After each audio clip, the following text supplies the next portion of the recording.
We fair children, lost and wild. Dad punishes us, each and every child. But we are feral children, we thrive on chaos.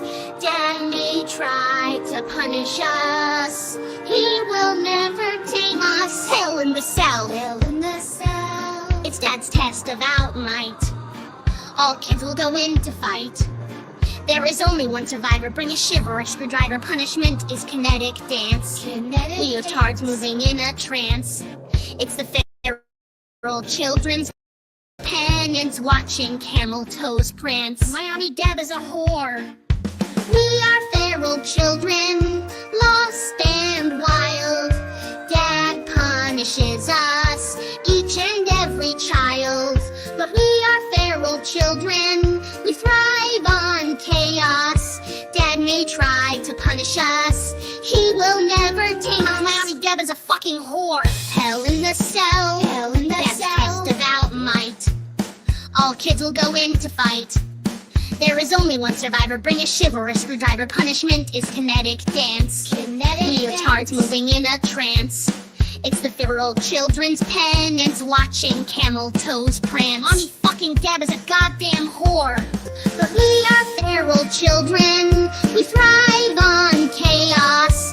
Dad may try to punish us, he will never tame us. Guys, welcome, everyone. Welcome to your fucking future. How are you guys doing? You doing all right today? It has been a hell of a week. Looked up at the moon yesterday. Big fucking mistake. Everything's been downhill since then. Fuck the moon. I'm over it. I'm really over it. I'm thinking of taking all moon merch down because I don't want to fucking give it an ego. Okay? I think that we need to separate from the moon. I don't feel like it is good. I don't think that its orbit is real, and I hate it. It has been causing problems. I blame it for everything. Do you understand? The tides, the periods, all of it. Fucking moon. I feel like every single person that I know is having problems. Everybody's having problems. And we always have problems. That's a very general thing to say. But I mean like serious fucking no shit life or death problems. And I'm just sorry. On behalf of the moon, I'm fucking sorry. Because it's not going to fucking apologize. And it's not going to fucking make things better. So on behalf of the moon, I fucking apologize for its behavior. Doing this shit to us. To us. Everyone's getting fucked on. Wouldn't expect any less from me either. Thank you, darling. It has been a fucking crazy week. Oh, no, I'm not a flat mooner. There's no moon. I'm a no mooner. I'm anti-moon. I'm full-blown anti-moon. Yeah, I believed that I hated it. Now I don't believe. I refuse to believe. Fuck the moon. Hi, Melissa. Melissa's been watching car chases today. Everything's been fun for everyone. But listen, it hasn't. The world's been shit. Everything's been going to hell. It's all the moon's fault, and we're going to fix it. You know how we're going to fix it? You know how we're going to make... Dade's going to make it all better. Everybody calm down. I have a Band-Aid for all of your souls. I know everyone's having a hard time. I cannot express enough. The reason I say this, I've gotten so many messages from different ones of you guys, like a whole bunch of y'all. And everybody's life is crumbling. Fucking mine too. What are we going to do? Our lives are being shattered like a taillight, and we're being sprinkled on lawns all over Massachusetts. Hey, the good news is, wait, what?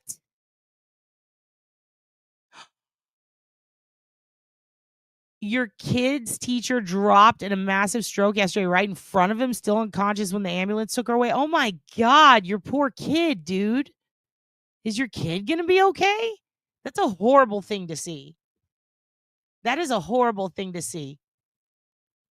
I remember I had a teacher once that faked a heart attack as a joke. Like, thought it was like, you kids are going to, and then we all got real scared. And then he was like, hey, he did the whole psych. And I was like, what the fuck?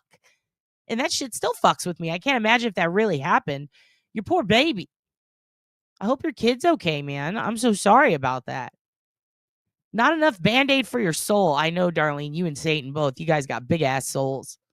Big evil souls. I love y'all so much. Yeah, everything.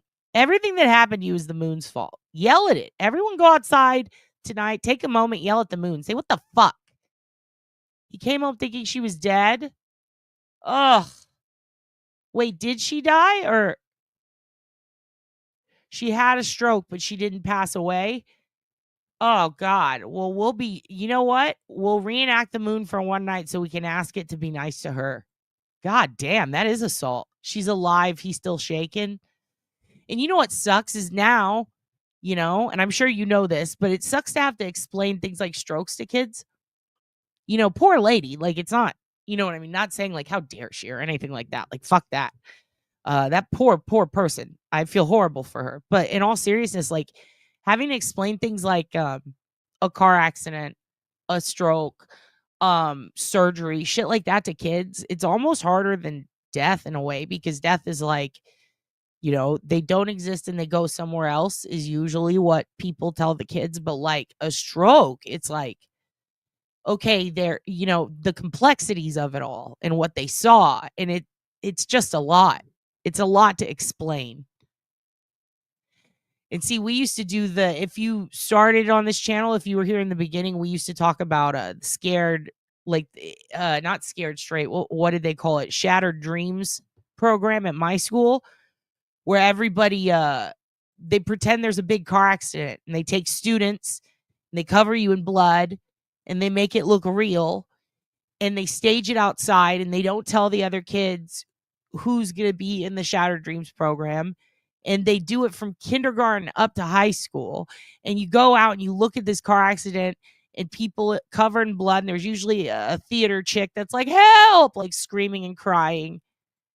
There's another theater boy that's like, she shouldn't have drank alcohol. And then you watch and Life Flight takes them away. And it's supposed to scare you out of drinking and driving.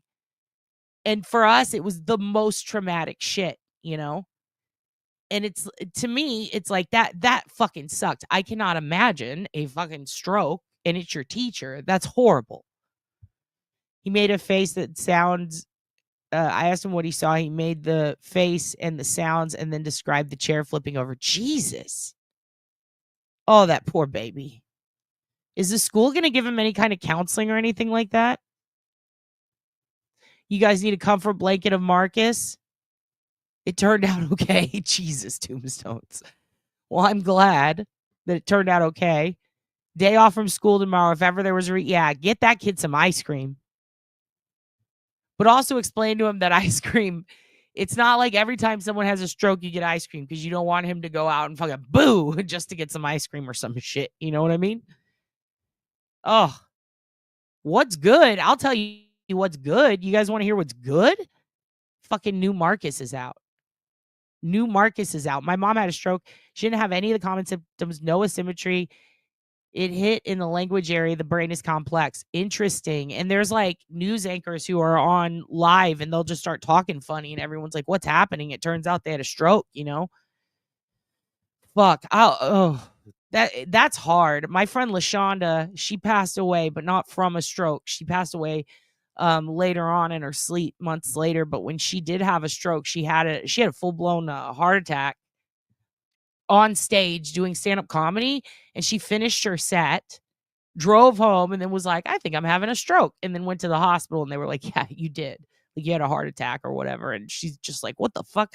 And I always think about that, like how I was watching her and she started sweating and breathing heavy, but she just kept doing her set and it was really fucking funny, the set. And then when she was done, it was like, are you okay? And she's like, no, I don't feel good. And then she had to go. And I just remember thinking, oh my God, like, what a horrible situation, but also she's such a fucking badass. Like, that was crazy. She just had a stroke and just kept, or had a heart attack, just kept doing her set. I was like, Jesus, they come in all forms, I've missed your face, Cindy. How are you doing?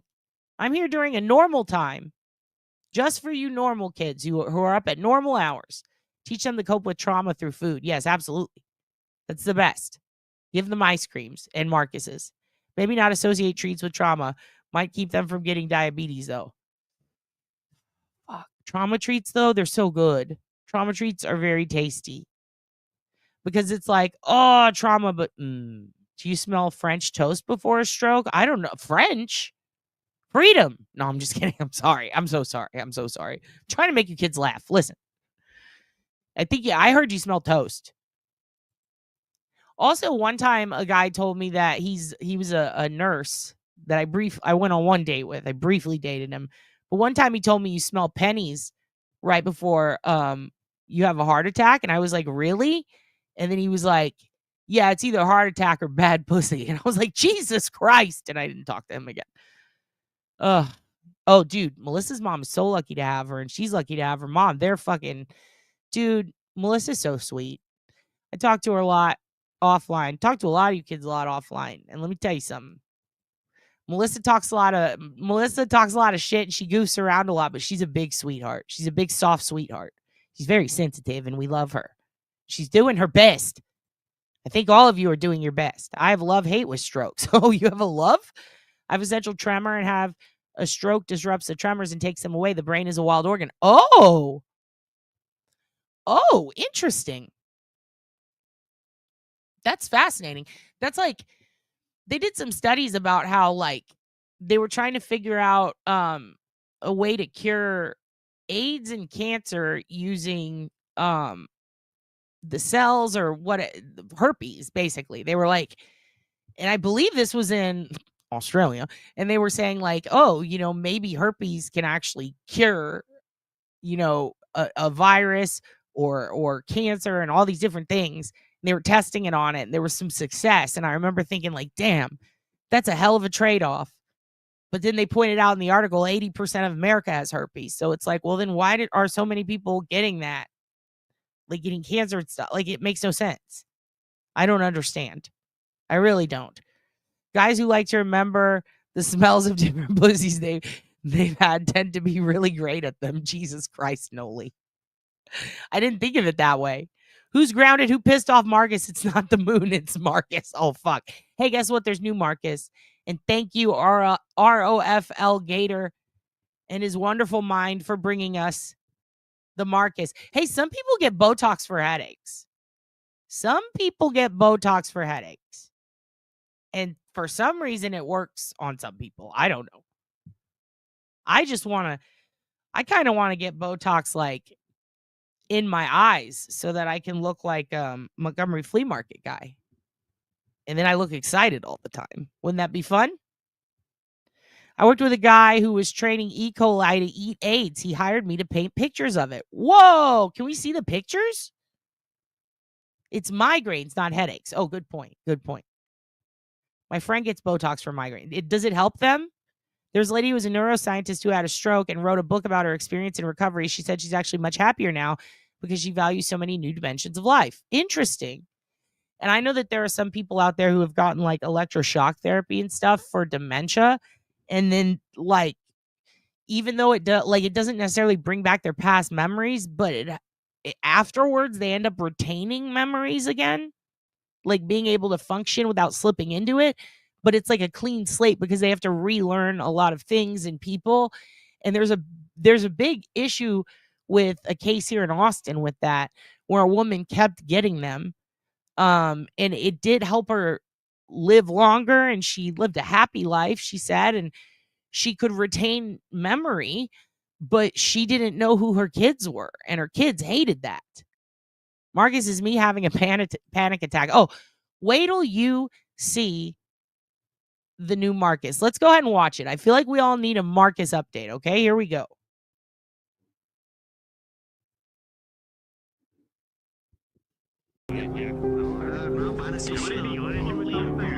Are you good? Sneaky. Okay, what are we sneaking? I think they see you, Marcus. Marcus, I think they see you.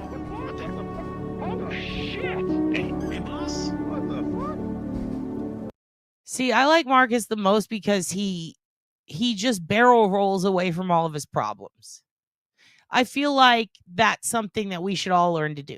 If somebody bothers you or if life's getting too rough, just get on the ground and roll away. Don't walk, don't run, just roll. Because not only will you get away from the destination you are at, but you will also freak people out and give them something to think about. He's very sneaky. He can tumble. Can you tumble, Darlene? I've always wondered if you're a tumbler. Hey, Tish, that sounds sick. I actually like that idea. Get a bunch of you up here and do some Hollywood squares. Hollywood loses? Just kidding. Remember, squares was a bad word. It was like what you call a loser. I should change it to Hollywood loses. And then we're all just being terrible. Yeah, barrel roll down the stairs. Or run off, or float. You can float away or you can run off into the desert into the night. You know what I mean? Movie theater. Has anyone tried that thing where you and a friend carry a ladder and you can go anywhere for free? Jesus Christ. Last guy who did that got in trouble. It was at a Trump rally. It didn't go well. What the fuck is this thing? Now, this is not Marcus. This is just a thing, but I think he's kind of cool. What the fuck is this thing? I'm an anomalous. What do you do?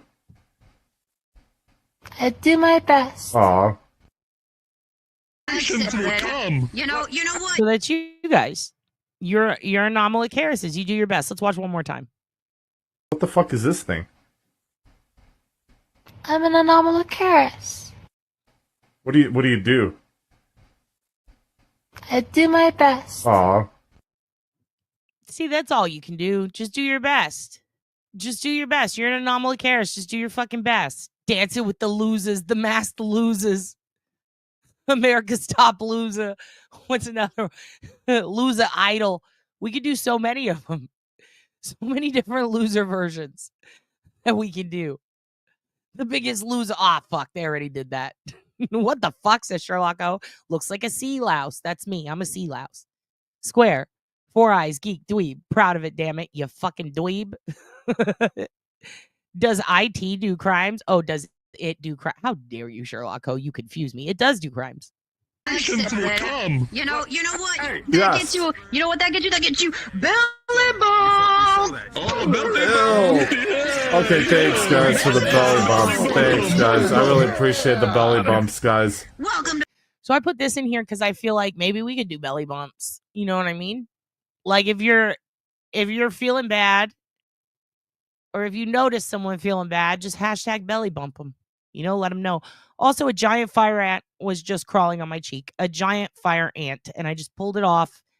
Holy shit, that was scary. I was like, it better not be a spider. And I tensed up and I was about to break my computer. This whole thing was about to go bye-bye, but it was a fire ant. So we're fine. We're fine. I did kill a brown recluse in the bathroom last night. I did put it up next to the phone to check. It was a brown recluse. It was coming. Hold on. Let me pull myself up for this story. I'm sitting on the toilet. I'm dropping a big deuce. I'm sorry. It's just true. I'm all about facts here. I'm pooping out of my butt and I look up because I can feel a presence. You ever done that? You ever pooping and you feel a presence and you're like someone looking in the window? And then you look over at the door and a Boston Terrier is staring at you just through a crack? Yeah. Yeah, that's what happened before. But this time, no Boston Terrier. No one outside the window. It's not gross to poop. Everybody poops. But I'm telling you, I look up and there's a spider coming down. And I'm like, what the fuck? And before I just did a clap right above my head. Oh, what? Something came out of my hand. I did a clap above my head and I smushed it.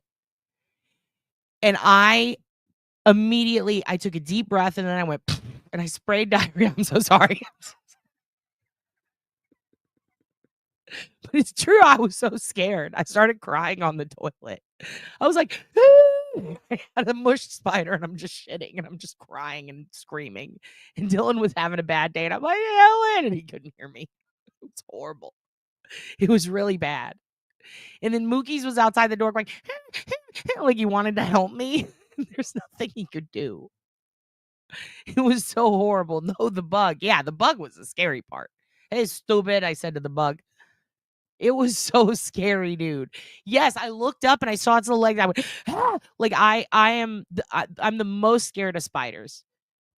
I've been hit by cars. I'd rather be stabbed again than have a spider touch me, to be honest. And I'm not even exaggerating. Like it really is horrible. I hate spiders. They make my chest tighten up. I feel like I'm gonna have a fucking stroke when I see a spider. Like I have thrown a very expensive computer into a pool because it had a spider in it. And I'm not gonna go into that story, but it was horrible. It was very horrible. Yeah, it was a huge red ant that just crawled on me right there. Anyway, these are what the fuck is wrong with me? These are different VR creatures in the Marcus realm, I guess. ROFL Gators Twitch stream. I want to learn VR. I want to get VR now. I want to hang out with these guys. I like that they belly bump.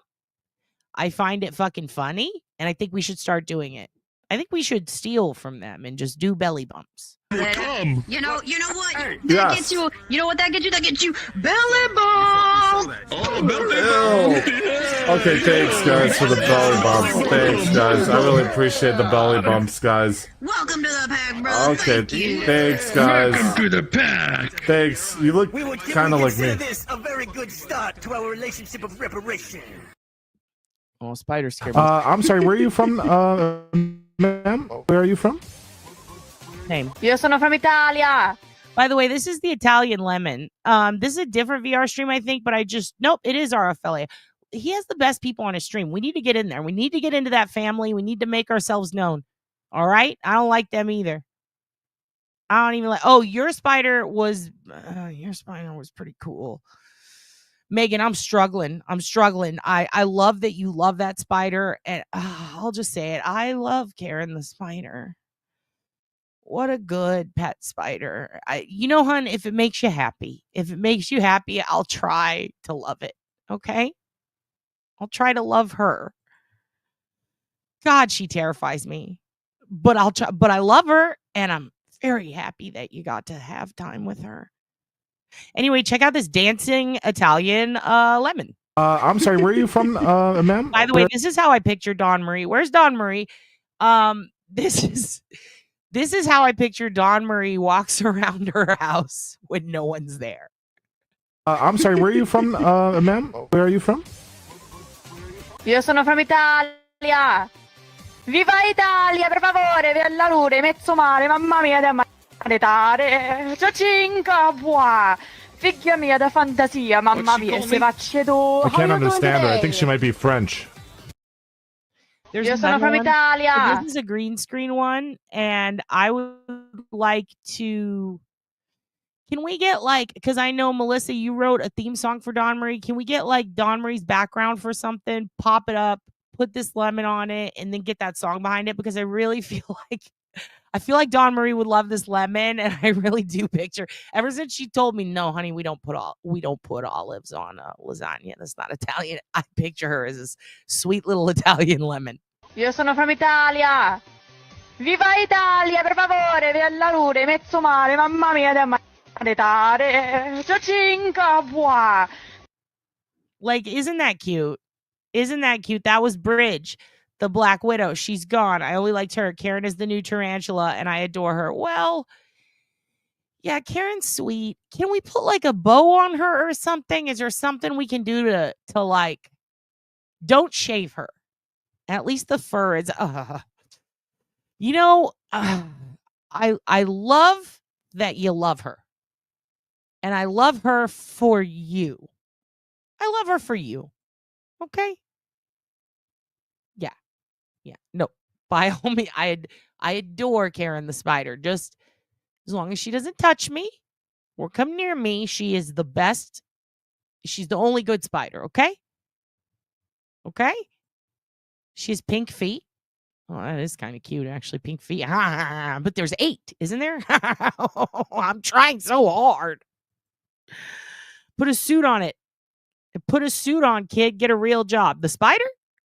Hello, Noel. How are you doing? The teeny tiny ones with the little eyes. Okay, sometimes. R.I.P. Bridgie. Look. R.I.P. Bridget. Love her to death. She's dead, right? Okay, love her to death. Karen's gonna be a great spider. She's great for you. And I love her, and I'm glad that she makes you happy. I am struggling. That is my biggest fear. I'm really scared of spiders. Really scared. But listen, what this looks like a malformed Donna Barkley. First of all, welcome, missed you, girl. Bridget is her spider. Megan used to have a spider named Bridget that died, and now she is Karen. Different spider, very alive. makes her happy, so it makes me happy. And also, she didn't name them. God named them. Yeah, this is Marcus. He's a big turd with a big belly, and we like him. Here's some new Marcus. This might not be new. I think the next one's new. Is there something on the ceiling? What's he doing? Oh, hell yeah. You went to the bathroom? Look, he's not taking care of him. Take care of him. Probably you're pissing him off. Get up. Get up. Hi, King. Grab you. Get up. Watching new Marcus. I'm sorry. I'm sorry, Marcus. I'm sorry. You're fine, man. All right, I'm gonna go do those interviews now. All right, this guy's gonna take care of everything. I'm going to fuck you. Oh! Okay. Don't fuck me. Wait a second. What do you mean Kane be purged? Wait, are you talking about Kane the wrestler? Did you go to the bathroom with Kane the wrestler, one of the brothers of destruction? You gotta be careful. He's gonna fuck you. I'm sorry. Watch a gorilla. Okay. What do you mean? You went to the bathroom with Kane? Who skates? Marcus? How do we find this place? I'm looking into it. I need to figure out VR. I don't fuck with VR, but I will. Kids, cover your ears. Marcus has something to say. What's he doing? Is he collapsing? Look, he's not taking care of him. Take care of him. Probably you're pissing him off. By the way, this specific video of Marcus is how I picture every single one of you drunk. Oh, the channel. The channel. I'm going to have to go check it out. I'm going to start that so I remember. Also, how's Rock Chalk? I need to hit her up. I'm going to text her today and see how she's doing. I miss her. This is Top 10 Marcus. This is how I picture all of you if you were drunk. Up. Get up. Apologies. Grab you. Get up. I'm sorry. I'm sorry, Marcus. I'm sorry. You're fine, man. All right. Laura, is this true? Short-horned lizards can squirt blood from their eyes at predators. Starring that. I don't know why, but I feel like that's going to be useful knowledge in the future. So if the world ends, or if shit goes awry, right? And we need to protect ourselves, go get a short-horned lizard, carry it around in your pocket, and then squeeze it and have blood shoot out of its eyes at your enemies. I think this is a good weapon, and I thank you for sharing it with us, Laura. All right, I'm gonna go do those interviews now. All right, this guy's gonna take care of everything. I'm going to fuck you. Okay. Claudia, no! Is it Marcus? Are you okay? A lot of people are getting stomach bugs. A lot of diarrheas going around. You got to be careful. Are you enjoying your new home, Claudia? I have to mail you that book soon. I have to mail you TJ's book so you can read it on your channel when you get better. It's a defense mechanism. It's awesome. I wish I could shoot blood out of my eyes. You're not okay? Have you been to the hospital, Claudia? Do you need to go? Girl, tell us. If you got to go, we'll get your address to someone and we'll have someone sent out there. You love your new home? I'm so glad, hon. I know you didn't do it. It's fine. That's how you get out of bad dates. You shoot blood out of your eyes. Good job, hon. Good job. You're seeing a lot of wrestling recommended videos because of me? I've infiltrated the algorithm. You've thrown up several times. Okay. You just need sleep, yeah. I mean, you got to get the bad out. You got to get the bad gunk out, you know? Cindy's been off canoodling with Marcus. That's where she's been. Claudia, maybe we can put you to sleep. Maybe we'll play something later that'll put you to sleep. Help you get some rest, hon. I'm so sorry about that. Let us know if you need anything, okay? Marcus is going to fuck you all under the moon. Thank you, Laura. Don't fuck me. Please Look, don't Marcus. Don't fuck me. We're in a public setting, you know? I don't Dude, think we can Cindy's do that old here, school. Marcus. Cindy's old school as fuck. Oh my god. She been here. Okay, that's good. He understands. Yeah, drink water. I didn't Better mean go. it. Oh, nice. Oh, okay. It's just a joke, or Wait, what? Marcus. A spoonful of Jello water every hour? That sounds pretty good. Sounds pretty good. Not tonight, Marcus. Yeah, not tonight. You might need Zofran. I'm on tea. Twisted tea, Claudia, or regular tea? Make sure you're not on twisted tea. Marcus? Oh my god, I'm messed up. Hold on. Let me try to... They think they can get me. Who thinks they can get you? You think they stand a chance. I have my middle finger. It's going to go right into their little hole. That's your thumb, Okay, Marcus. Well, now I'm going back because this is the funniest. I actually haven't seen this one yet. I wanted to view it with you guys for the first time. This might be my new favorite, and I haven't even finished it. Yeah, clam tea, the weight loss tea. You better not be on that, Claudia. That's why you're... Okay, good. That could be... I was going to say, that could be why you're throwing up. Chinese weight loss tea is a choice. They say that so you don't dehydrate. For the electrolytes. That's exciting. That actually makes sense. That was the thing I liked the most about being in the hospital. I really hated it, but when I was in it for a while, I remember really enjoying the soup broth and the Jello. I love Jello. I'm a big Jello nerd. I'm that asshole who still buys it, makes it, puts it in the fridge, and eats it in the middle of the night like I'm a child. Bert Kreischer has Kool-Aid. I have Jello. I have no idea what this is I'm watching. I have seen parts. This is Marcus. He is our new god next to Hugin. Hugin, he takes a lot on his little shoulders, so sometimes he needs a god break. So that's when Marcus picks up. Marcus? Oh my god, I'm messed up. Hold on. Let me try to... They think they can get me. Who thinks they can get you? You think they stand a chance. I have my middle finger. It's going to go right into their little hole. That's your thumb, Marcus. Marcus, no offense, but you lost the fight. If they try anything silly. We don't know, John. He wants to fight to a rat, Marcus. We don't even know what he is, but he's fun. Well, I warned you about it. Here, I'm pulling you out. I'm grabbing you. Ugh. Are you okay? Oh, Lord, just chill. You don't have to do anything. Don't seek guidance. It's okay. I'm going to bring you up in a little bit, though, if you're ready. I'll bring you up and, give us, 10 to 15, because I'm going to show the kids some more shit. You saved my life. He didn't do anything. He literally did not do anything. You saved my life. Yes, thank you. I appreciate it. Fredrickson, you didn't do anything. Oh, man.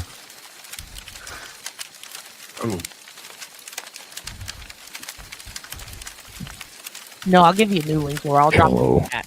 Hi, Marcus. I think you're on drugs. I think you might be on fentanyl. Wait, did he just say Jello? Oh my God. Are you hit psychic? What's going on here? Go back. Marcus in the fire again. Is this a metaphor? I warned you about it. Here, I'm pulling you out. I'm grabbing you. Ugh. Are you okay? I like that he has no feet. You saved my life. He didn't do anything. He literally did not do anything. You saved my life. Yes, thank you. I appreciate it. Fredrickson, you didn't do anything. Oh, man.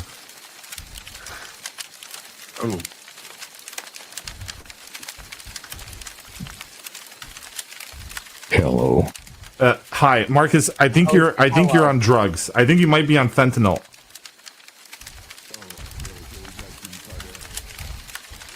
Marcus breathes like Judge Wow.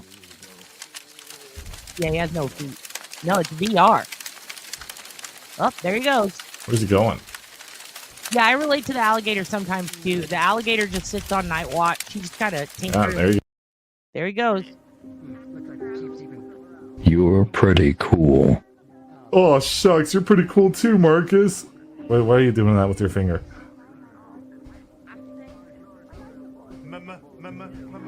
Looking at. It really is. You could do your hair with Jello. You can eat Jello. No, all the shelves are empty. Get Okay. yourself with Jello. Damn, floating on a shelf is pretty cool. Oh, who the fuck? I think I fit. No, yeah, I think you look great in your little compartment there, Marcus. All right, You don't like it. No, I never said I don't like it. It goes well for the rest of the night, and I think you'll have a great performance, great show. You want some shrimp? Shrimp. Marcus? We What love the hell are shrimp. you doing, Marcus? This is not the best time, dude. I'm here with the mafia kingpin of town, Marcus. This is really not the Hey, best time. Look, big guy, don't worry. He's a good little gator. He's a good guy, you tell me. I should trust Remember him. the times we've had.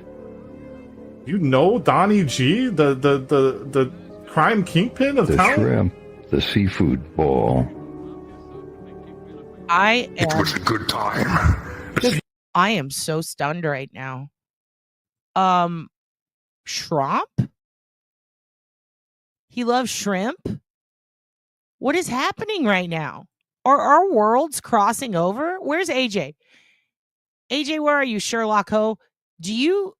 Are you feeling akin to Marcus right now? A kinship? Claudia heard shrimp. She'll be back in 5. I got a gym look. Yeah, this is crazy. He's a good guy, you tell me. Who knew? I should trust Remember him. the times we've had. You know Donnie G, the crime kingpin of The town? shrimp, the seafood ball. She's manifesting shrimp tits. It was a good time. The seafood ball. We danced and put on a show for an audience. It was spectacular. Wow. Marcus, you know everyone. What the heck? I got the moves, Robert. Yeah. I thought he was too. Boopity bop. Boopity bop. Marcus? All right, Shabama Bob? Marcus for now. Well, hell, man, you're really quiet. Oh, this is why Tiff related to Gator. Because she's a little pothead, aren't you, Tiff? Marcus? Little hookah girl. Shabama Bob? Well, hell, man, you're really quiet. You're a hookah hook. Shabama, you're supposed to be... Oh, You're my bad. really- It's Shabama not Bob, what it Marcus? looks like. Did we gasp at the same time? Hold on, I'm going up. I'm going up to... We did. We were both like... Yeah, you just gasped also. Holy shit. It all comes back around, doesn't it? It's what it looks like. We're not doing drugs. We're doing DMT. It's different, okay? Marcus got me DMT, okay? Hear me out, Robert. It's not drugs. Hold on, Marcus got him DMT. This is really coming back around to us. Oh gosh, these people are going to eject you from this line. By the way, Jason, can I say Jason and Laura got you guys? Jason and Laura, y'all are a vibe. After I had you both on, I got a lot of compliments. Someone emailed. I didn't get them. You guys got the compliments. Someone emailed me. She's such a sweetheart. Shy, does not really communicate with individuals often. I think made it seem like she doesn't hop in chat all the time, but she wrote me an email just to tell me how much she enjoyed everything. And multiple people did. I got a lot of people saying I could listen to Laura and Jason all day. Jason, you also, man, people thought that you were someone doing voices. People were like, who is this Jason? Conspiracies are afoot now. Who's Jason? Because they're like, this has to be a comedian. So we're doing because you're so fucking funny, dude. Yeah, he's funny as fuck. He is funny as fuck. And Laura too, dude. Laura with Ladybug was crazy. I was laughing so hard rewatching some of it. I was like, Jesus Christ. Laura and Ladybug could be their own TV show. And Jason could be like a viral TikTok just describing court cases. I'm still dying at that shit he said. He was talking about the Lapalato brothers and the Casey Anthony shit. It was great. You've never been on a live before? Dude, anytime. If you got more gossip and we got time, you could come up tonight. Laura's going to pop up in a minute. We're going to talk about some we're going to talk about some more Lori Vallow Daybell nuttery. And we're gonna watch the don't flatter yourself moment before Laura pops on. All right. But as soon as this one Marcus video is done, we're gonna get into things because I got a lot of crazy shit to show you tonight. Marcus? Shabama Bob? Well, hell, man, you're really quiet. Shabama, you're supposed to be. Oh, my bad. It's Shabama not Bob what Marcus? It looks like. It's not what it looks like. We're not doing drugs. We're doing DMT. It's different, okay? Marcus got me DMT, okay? Hear me out, Robert. It's not drugs. Fucking high. I'm here doing it work, Dude, you're fixing hilarious. this computer. Marcus, that's not a computer. If you guys want to smoke, that's fine. You don't have to pretend like you're not smoking. It has an AMD processor. You don't have to lie to me. Wait. There's no point. Marcus, let me take a hit. Let me feel the cuticle. Maybe they're doing DMT out of a computer, an AMD processor. Of course, this is what True Crime's all about. Doing it work, fixing this computer. Marcus, that's not a computer. If you guys want to smoke, that's fine. You don't have to pretend like you're not smoking. It has an AMD processor. You don't have to lie to me. Wait. There's no point. Marcus, let me take a hit. Let me feel the cuticles. Give me the cuticles. Yo, this is a big deal. First of all, member for 7 months. Thank you, Melissa. You had a fillet of fish for the first time ever. It is better than the McRib. I'll say it. It's better than the McRib. It is. It is. I'm not going to read that. I'm not going to wank it on my clitoris and jack me off. Yeah. Okay. Good one, Melissa. I almost took you seriously, and then I realized what you were doing. I'm on to you now. You sassy little kid. Oh my God. Okay. This is not. That's some good DMT. Thank you. And now we're in the Raccoon Saloon. And nothing's happening. This is just fun background. We'll keep Raccoon Saloon on while I talk to you for a moment. Okay. So, actually, we'll take it down because I have to show you something. We're going to do a couple of things before we start. Let me take this down. I'm going to pull up, blah, blah, a subreddit I want to show you. I think I've showed it to you once before a long time ago, but somebody asked me about it, and I realized this is like old school channel, like at the beginning. And, excuse me.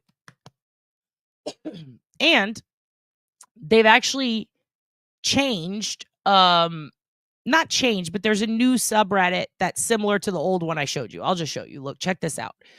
Because, this can be OSINT, I guess, or it requires OSINT to do. And I know that some of you guys were asking me a while back about OSINT challenges, right? About like, hey, is there something that we can do to kind of hone our skills? So this, the first Reddit I used to show you guys was called What Is This Thing? And it's a subreddit where people post things and then people identify them because you just don't know what the thing is. Like, what is this shit? It's typically things like, I found this behind my mirror in a home that I just purchased that was built in the 50s. And it's a slit in the wall. And when I unlocked it and opened it, there's a ton of rusty razors in it. What is that? And the response was overwhelmingly like, oh my God, this used to be like a normal thing in houses. Houses that were built back in the day used to have a razor disposal built into the wall. And that's what that is. And I'm like, oh my God, I never knew that. That's fascinating. And people started sharing their pictures of theirs. And I just thought it was so cool. There's also, sometimes they'll post like a candy wrapper or something. They're like, what is this? And people go, that's a candy from this place, shit like that, Sometimes they'll post things and it's like, oh, that you should turn that into the police. And that's where kind of the interesting crossover comes in with true crime. And by the way, if you like feral children, check out Turd's channel, Melissa Asylum 303 for more. I'm going to take this down because I'm going to make this big. I'm going to make it full size so I can show you. So as you can see, there's 392,000 sleuths in this subreddit. And they call them sleuths because that's all you do in here is you like try to figure out what things are. So this is, please help the fat girl in me. And this person's trying to figure out what this is. And then everybody goes under it and they offer their suggestions. And once it is solved and confirmed, a mod will put that it's solved. So right here, this person says it's a KinderCare chocolate bear. So, yeah, not true crime related, but interesting. It's an interesting way to hone your skills, to figure out what things are. Now, this one fascinated me. I have not checked on what it is yet because I wanted to wait for you guys and I want to see what you think before we answer it and check what the answer is. Just because I'm curious if anybody knows. And let me see. You love what is this thing? I know. I love it so much. You know what that's from? The Kinder thing? Oh, the medicine cabinet. Yeah. The razor thing. Apparently, a lot of people knew about this. I had no idea. It is cool, isn't it? I love learning about new shit. Nancy Grace Tiff, the white one. I don't even know what y'all were talking about. Razor disposal in your wall is such a good idea. See, I wasn't sure. I was like, well, because now you buy razors, right? And they're built into the actual, handheld razor thing. But back then, you would have to replace the blades. So it's just for the blades. We had the razor thing built into our old house. Yeah, it's crazy, right? Never heard of this shit. So what do you guys think this shit is? Lice on blue cheese? Where is the motherfucking scale? So this is appearing on the counter of Holly Tolly Wally's Airbnb. Please help the fat girl in me. She lives in the apartment upstairs. Short grain sushi rice. Okay, that's your answer. Lice on blue cheese is yours. That just looks like a piece of granite. It looks like there's a bunch. Termite poop. Sesame seeds. Come. God damn it, Angela. Fuck. It's grits? Okay. Let's look at more. Is it termite larvae? I don't know. Low quality granite. Donna says, yikes. Let's take another look. Oh, does this picture help? Any new thoughts after seeing this? Notice it's coming out right here, I guess. Which part is appearing? These white things. So they're scattered there and they're there. This is the shit that's appearing, I guess. Google Earth. It's a ghost with a shaving finish. Oh, that part. Yes, the cum dries up and you snort it like coke and get AIDS from a great gay drifter. Exactly. Exactly. You get it. So flea eggs on blue cheese and larva. Okay. Who else has trypophobia? Uh-oh, we'll get out of here soon from this. Worms? More short grain sushi rice. Okay, let's see what it is. Let's see what it is. Let's see the answer. Whoops. I did not click the right thing. Here we go. Let's see what the answer is. Okay. Come on, Reddit. Come on. Termites. Look up. Oh, shit. Oof, thanks. Really glad it's not our property. That's termites? And now everyone's talking about Oregon. So that's termites. Wow. Termite trails, I guess. What does it taste like? I don't know. It's poop. Tastes like poop. Wood. Gross. Right? Isn't it fascinating? I'm pretty obsessed with this site. So I just wanted to show you guys because I know a lot of people are like, and also, is this a vibrator? What's going on here? What is this? What do you guys think this is? I'm going to guess a diddler. I'm going to guess this for diddling. Right? Maybe? I don't know. Is this a butt egg? What is this? Let's check it out. Let's see. Let's find out. Let's find out. Who's going to tell them it's for the prostate? One button vibrates and one moves the toe. Okay. Yep. That's for your butt. That's a butt egg. That goes back in. That goes back in. I think that's a turd. I'm not even going to bother with that one. My strange aunt accidentally sent me this. That looks like test tubes of Heath bars. Okay, this thing has been in my life for ages, but goes untouched because no one knows what it is. I mean, I think that's a tortilla warmer, isn't it? What is that? I think so. Well, now I want to know what this is. Yep, that is for your butt, isn't it? That thing earlier. Not completely untouched. You're touching, asshole. Oh, I see the base is a notch for a spoon or ladle handle, a crock for some sort of sauce and soup. Can't be a frisbee. Punch bowl. Has this been solved? This has not been solved. This has not been solved. A termite steamer. Jesus Christ. Chamber pot. This is for shitting. Steamer for short grain sushi rice. Well, they still need an answer. So what you can do in here, right? If you want to sort it, this is under best. I would go to new. Always go to new. And then you can see the most recent ones and you can be the first to solve them. Found on the sink. That's a bug. What is this TV receiver or camera? Oh, Jesus. Just noticed during walkthrough of new rental. That's not good. Oh, my God. That's really bad. What is this? I'm going to guess an oven. So this is fun, isn't it? So if you're into identifying objects, figuring out what things are, this is the way to go. I feel like there's no better way to hone your skills. And if you're someone who has a hard time with true crime, you just need a break once in a while, but you also do love mysteries, I highly recommend this. A lot of it is bugs. A lot of it is different, like, first of all, bitch, this is a rope. Oh, it's got capsules in it? Well, I don't know. But it's very interesting. A butt egg, we wouldn't have known. Is that a blueberry on my bush? I just think it's fascinating. I'm kind of obsessed with this. I don't know. What do you think? Do you like stuff like this? I think it's neat. I'm going to try to find more of the subreddits that have mysteries and oh my God. That's little Nazi Buddha. Huh. Does it say recovery? Oh, no. Nazi stuff again. Okay. Oh, I forgot because that used to be a thing, right? It used to not mean Nazi. Okay. Well, there you go. I think it's interesting. I think it's interesting to try to figure out what these objects are. It's like your own at home on the internet Antiques Roadshow. Yeah, it does need something for scale. Sometimes they'll do that. It's interesting that you say that, Tiff, because it used to be the common practice on Reddit because of a big joke where people would do bananas for scale. Oh my God, Dawn Marie's here. Dawn, are you watching in current time? Dawn, I have to show you something.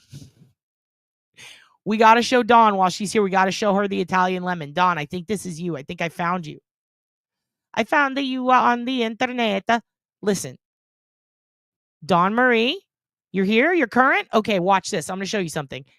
I found you on the internet. I've told her that I have to show this to you because I think this is you. I think this is 100% you.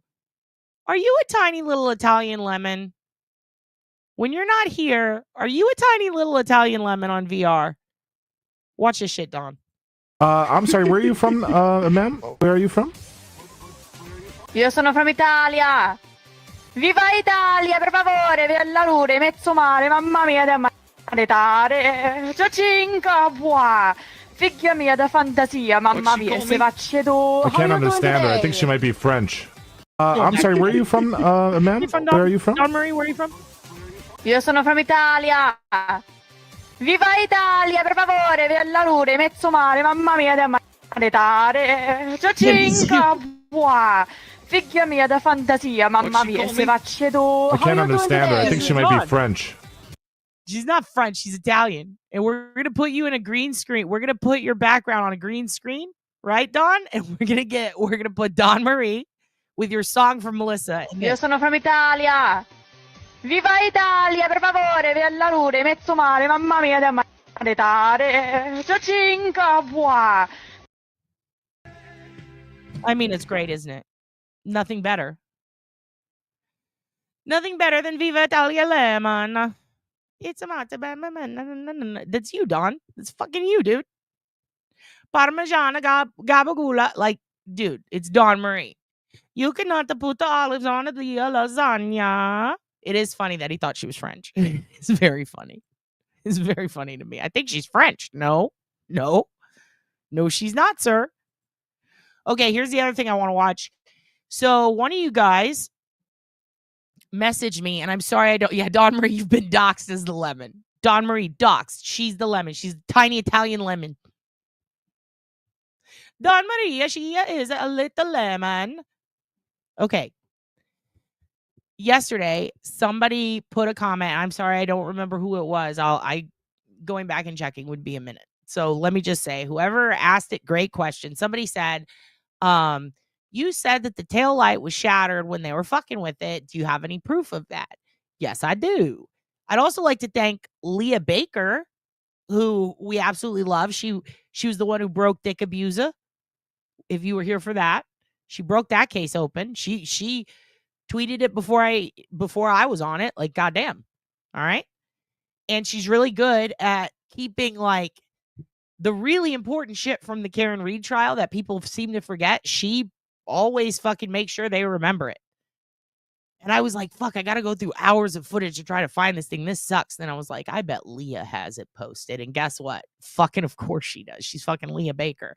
Go add her, okay? On Twitter. I'll put her info below. Her Twitter if you want to. I mean, if you want to ever go back and find something that you're like, yeah, you chimed in on that comment, good. Because I got the video right here. Let's watch it. And if you ever want to check back on anything that's like, oh, people are saying this happened in the trial, it didn't, I would highly recommend checking out Leah Baker's Twitter because she's really, really good at this. She just has it. So I wanted to provide that. They weren't doubting it. They just wanted to see it. So I'm like, yeah, let's fucking show it. So here, check this out. This is the part about the tail light. For those of you who don't remember, check this shit out.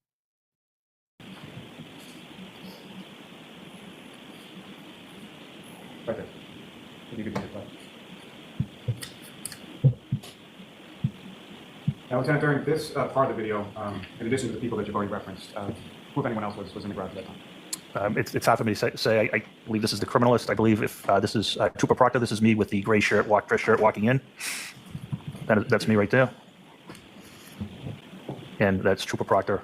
I believe the photographer or another criminologist is here. I don't know what their title is.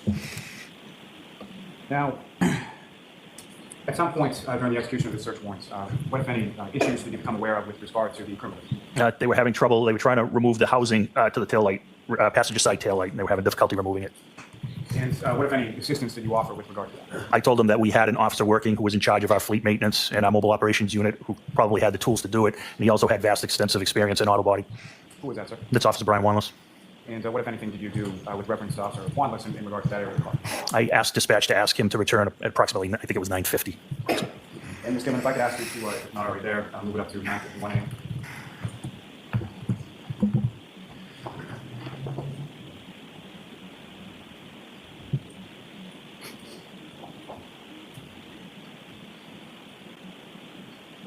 If you could just pause it for one moment, please.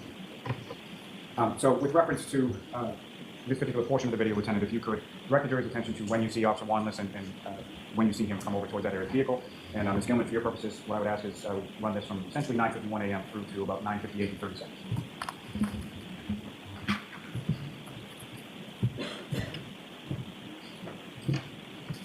This is Officer Wanless right here. He examines it and he leaves momentarily. He dons a pair of gloves. And he exits, and he's going to come back with some tools.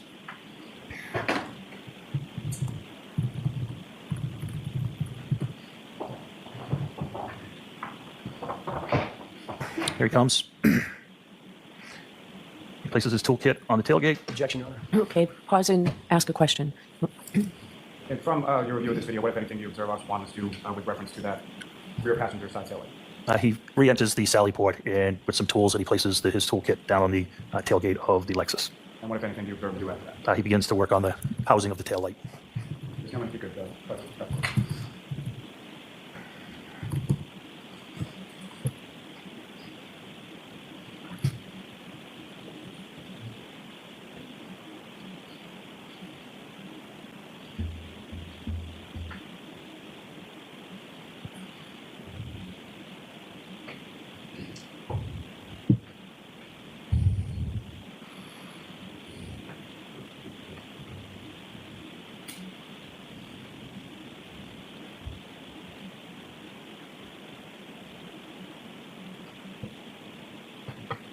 Thank you, Mr. Chairman. You can take it.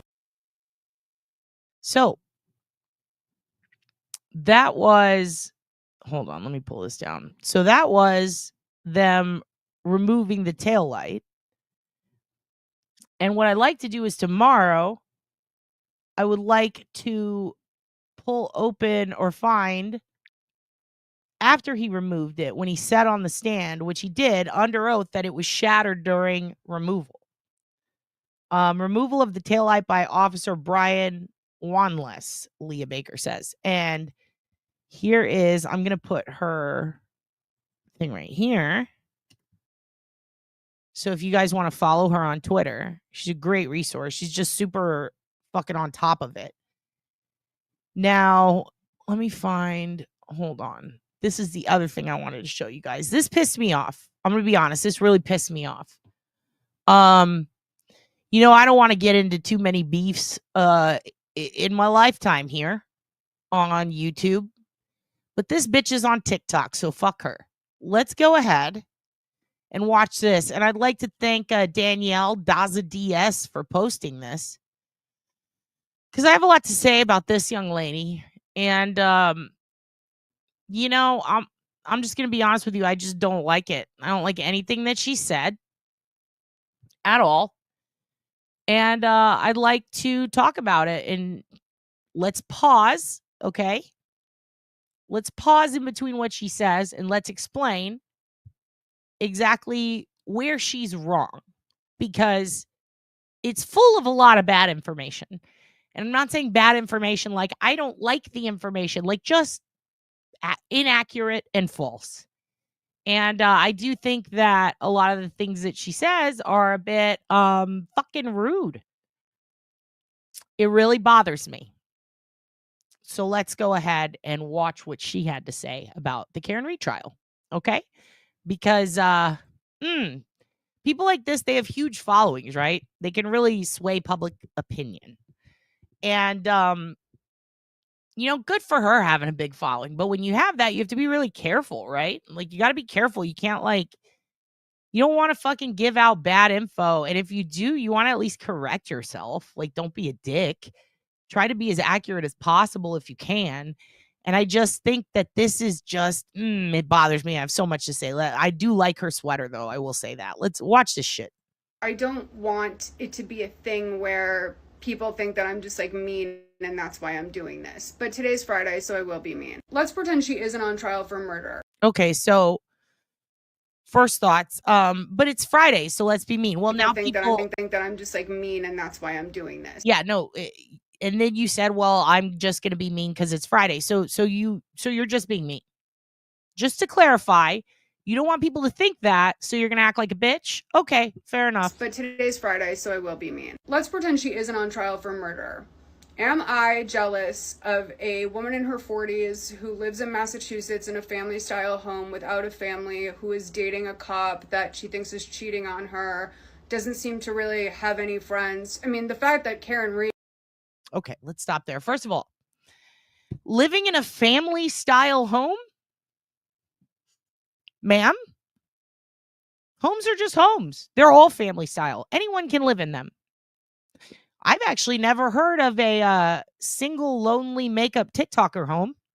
That's just an apartment, right?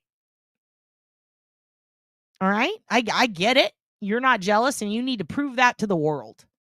Okay? You got to prove that to the world that you're not jealous. Okay? So just to be clear, she's not jealous of the person who lives in a family-style home. Now, first of all, Karen does live with her family now. So wrong. She lives with her family. Okay? She also didn't think he was cheating on her. They got in an argument and she said that. She said that.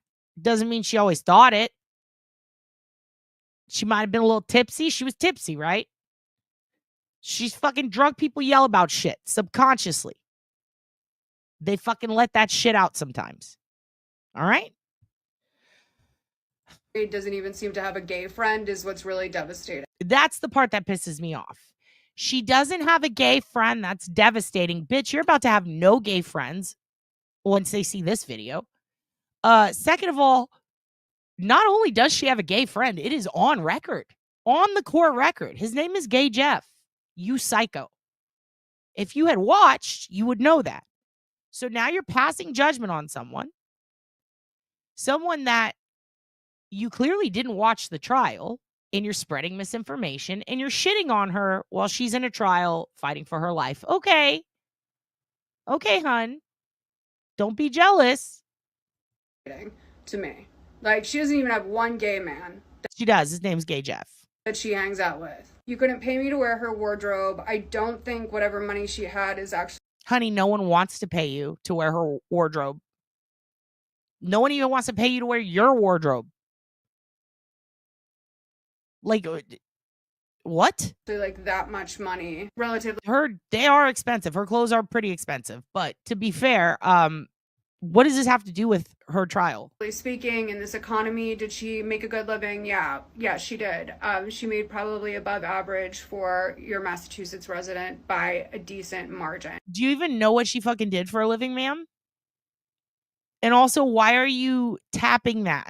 It's a brush. Fucking brush it. But that still didn't make her happy. People always hail... How do you know what made her happy? You don't even know that she has a gay friend on court record. Karen's skinniness as a reason why people might be jealous of her. But nobody said that. Nobody said that her skinniness had anything to do with it, or that you were jealous because she's skinny. But it is a very bizarro, like, early 2000s version of skinny that is being praised. And bizarro? Early 2000s version of skinny?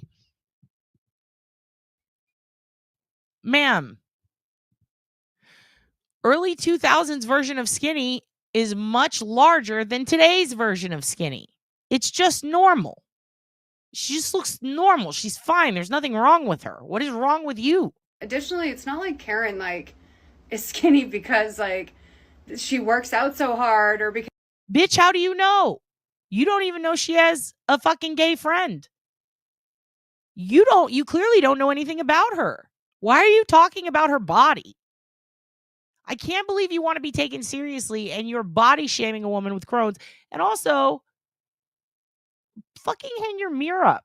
Because, like, she lives such a strict life when it comes to her diet and her personal maintenance. Like, she doesn't have a colon. Like, she has Crohn's disease. Like, have you ever met anyone with Crohn's disease? Have you, ma'am?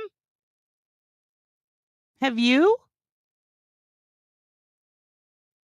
Sounds like you're projecting your issues. It is a debilitating illness. Her body cannot absorb nutrients. Like, she's not skinny because, like, she's got it all figured out. She's skinny because, like, her body doesn't... So are you jealous of her having a disease? What the fuck is wrong with you? And, like, eat all the vitamins out of it. I live in Southern California. Yep, exactly. She has Crohn's, MS, and a tumor on her pituitary gland, ma'am. I live in California. Then maybe you should shut the fuck up. I don't have kids. I live my life. I've done... Gee, can't imagine why. No one would want to make...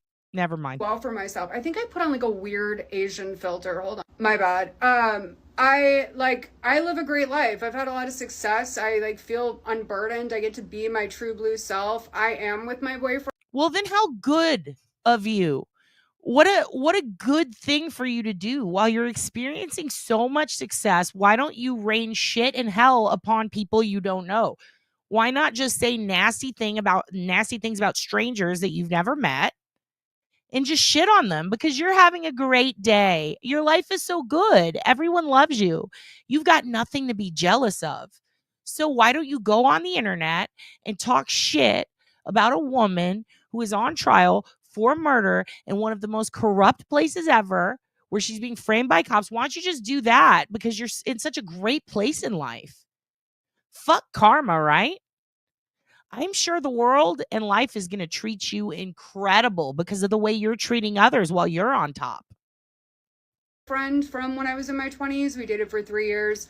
We didn't, like, hook up for 3 weeks at a pool party and then consider it dating when we got back together in our 40s. We've been back Ma'am, they'd been together for a few years, so clearly you didn't pay attention. They dated a long time ago. when they were younger, and they got back together years later, and they were together for a while, longer than 3 weeks. And it wasn't a pool party. It was a vacation in another country. Something that your boyfriend will probably never take you on because you're an embarrassment. Together for like 3 years. He's the hottest guy I've ever seen, and like the last thing I worry about is whether or not I'm secure in that relationship. And I'm not jealous of the attention she gets or the followers she has, like you, Kenny, because you are a Nazi. I don't even know if I'm allowed to show. I mean, to be fair, Kenny is a Nazi.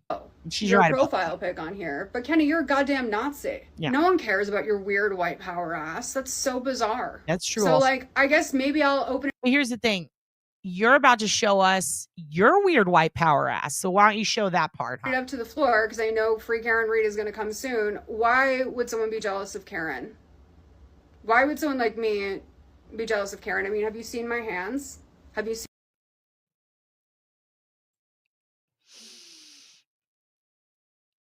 They look like the hands of a bitch, ma'am. my hands? Have you seen hers? I'm 3 years younger than her. She looks like fucking hell. Ma'am, I'm not going to talk shit about your looks. But I will say, if anybody got hit in the face with a tail light, might be you. Okay. Might like, be shout Big out Molly. to this girl as well, Lab Girl. You're fucking ugly, bye. That's so cool and regulated. I mean, I do have to say, Glad you're matching the energy, hun. Now that you're on top and you're doing so good.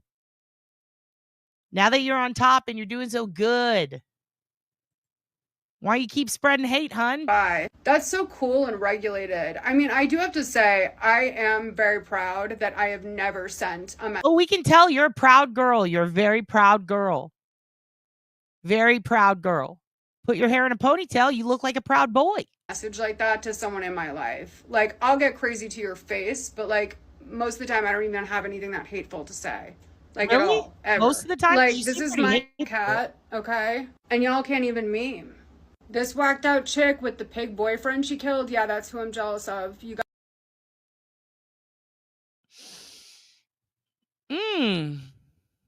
Honey has a lot of opinions, doesn't she? I can't believe she's 3 years younger than Karen and she talks like a middle schooler. What was that thing she said about I've done Asians? well that is being praised. And additionally, it's not like Karen like is skinny because like she works out so hard or because like she lives such a strict life when it comes to her diet and her personal maintenance. Like, she doesn't have a colon. Like she has Crohn's disease. Like, have you ever met anyone with Crohn's disease? It is a debilitating illness. Her body cannot absorb nutrients. Like, she's not skinny because like she's got it all figured out. She's skinny because like her body doesn't like eat all the vitamins out of it. I live in Southern California. But your body eats all the vitamins, doesn't it? And they all go to your cheeks, hun. Okay. Enough of her. Here's the thing. I've been seeing a lot of shit like this around. It's pissing me off. And I'm trying to avoid it because it's really annoying. And normally I wouldn't touch it. But when she said she doesn't even have a gay friend, I was like, ma'am, pause. She has the gayest friend, Gay Jeff. Okay? Second of all, what the fuck? What? Like, I cannot, like, I guess, okay, look. I've, been paying attention to Karen Reed for a while, for a hot minute. And I knew that when these docs came out and stuff, it was going to cause a lot of dummies to come out from under their rocks, like Plato's allegory of the cave, wander around and go, what happened here? And then spout a lot of bullshit opinions, having not seen the sun in a long time. Okay? But this really bothers me because it's so fucking insensitive. And I just see more and more of it. So I can't encourage anymore. Like, first of all, if you're going to defend Karen, please don't be a Nazi. That looks bad. And just don't be a Nazi. Like, what the fuck is wrong with you, guy who said that in the beginning, like, to begin with? Like, that was fucked up. I agree. That guy wasn't Nazi. Who cares what he says? The problem is her response. And the fact that she made the Asian comment right after. Like, girl, you're not on the level you think you are. You're being really, really, really rude. Simultaneously, we're seeing a lot more of these. Like, a lot. And if I can encourage you to do anything, it's don't call her jealous. Don't call her fat. Educate these bitches. Educate them. Literally ignore all the shit that they're saying that's fucking nasty opinions and educate them. Take a clip of them talking about Gay Jeff, or maybe just quote it and put it under there. When you see people like this saying shit like this, I wouldn't go in on them with the same energy they gave. I would actually correct them. I would try to be better than them and say, no, here are the facts. You're wrong. It's just that simple. The problem is attention seekers typically get that attention, don't they? And then what do we have? We have more crusty Peters and shit on our hands to deal with. So if you're going to respond, right, and you're pro Karen and you want to help Karen, respond in a way that doesn't hurt Karen or make everybody else look shitty. Like, don't respond under your Nazi account, and don't be a Nazi, please. But simultaneously, Satan is the greatest TikToker of all time, and he will take her down. I would want to lift her up once educating her. You know what I mean? Literally show her where she's wrong. Try to flip that bitch. If she doesn't flip, by all means, do what you do. But in all seriousness, these people need to be educated. They need to be taught. They're obviously too lazy to learn on their own, and they just want to have bad opinions. So if you're going to respond, yeah, family style home is hilarious. Like, what? I do truly think that when they behave like this, the best thing you can do is just correct them. And I'm sure someone will. This lady is called It's Big Molly. So It's Big Molly. Educate her. Educate her. Why not? At least we tried. Speaking of people who need to be educated. Wow. Jennifer Coffindoffer. She really is she's just dumb, right? She's dumb. Something's going on here. She's just dumb. This is pissing me off. I got to get it out. It's really just pissing me off. Jen Coffindoffer today said this case is about John O'Keefe. See, I like that she said this because if you recall last year, she said the case against John O'Keefe. And one of her first rants she ever did was about how this is the trial of John O'Keefe. John O'Keefe is on trial for killing John O'Keefe. So, with that said, I'm glad she's finally figured it out. To all those on the fence, does it make sense that Anne, drunk, angry, vengeful, soon-to-be ex-girlfriend, no comma after, Anne is wrong, would reverse her vehicle into John after an argument in a fit of rage and leave him in the snow near the curb where she hit him and where he was later found with his cell phone beneath him, by the way, ? Hun, it's a run-on sentence. You need to work on your punctuation. And I think you are Anne drunk right now. Okay? I think you are Anne drunk. Okay? And you're ex-FBI, you said. Interesting. So here's the thing. Does it make sense that let's correct it for her. Does it make sense that a drunk, angry, vengeful, soon-to-be ex-girlfriend would reverse her vehicle into John after an argument in a fit of rage and leave him in the snow near the curb where she hit him and where he was later found with his cell phone beneath him, by the way? Does it make sense? No, it doesn't, Jen. That's why people don't believe it, because it doesn't. Why would you do that in the yard of his fellow cops when they know you're on the way? Jen? See, Jen doesn't think like this because she doesn't think ahead of anything. Before she speaks, she doesn't think about it. So she's actually not used to planning the crimes or thinking in reverse. She's not used to reverse engineering, what could have happened at this crime scene? Probably because she wasn't allowed near very many, because she's not very good at what she does, especially when you consider that at first She blamed John for killing John. We cannot take this woman seriously. Or does it make more sense to you that a decorated ATF agent who is still working as an ATF agent, okay, and Boston officer who worked 33 years on the force and was featured on multiple TV episodes. Oh, so TV shows doth a good person make, Jen? That's fascinating. A lot of people have been on TV and gone on to murder people. Should we go through a list, Jen? Jen, is it because you're on TV? Is it because you charge people to be on TV and say what they want? You believe that actors and reality television stars are somehow incapable of doing bad? Have you never seen Bad Girls Club, Jen? Have you never seen Flavor of Love, Jen? Are you a Rock of Love hoe because you dress like one and then you criticize Karen for what she wears? That is fascinating. A teen who the judge has said was not involved because the judge was there, Jen.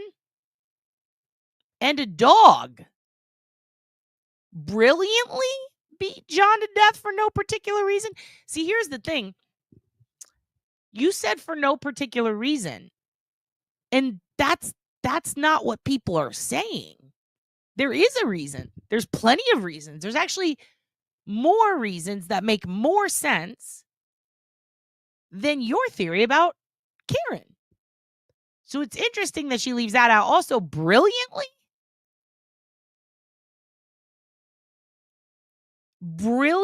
beat someone.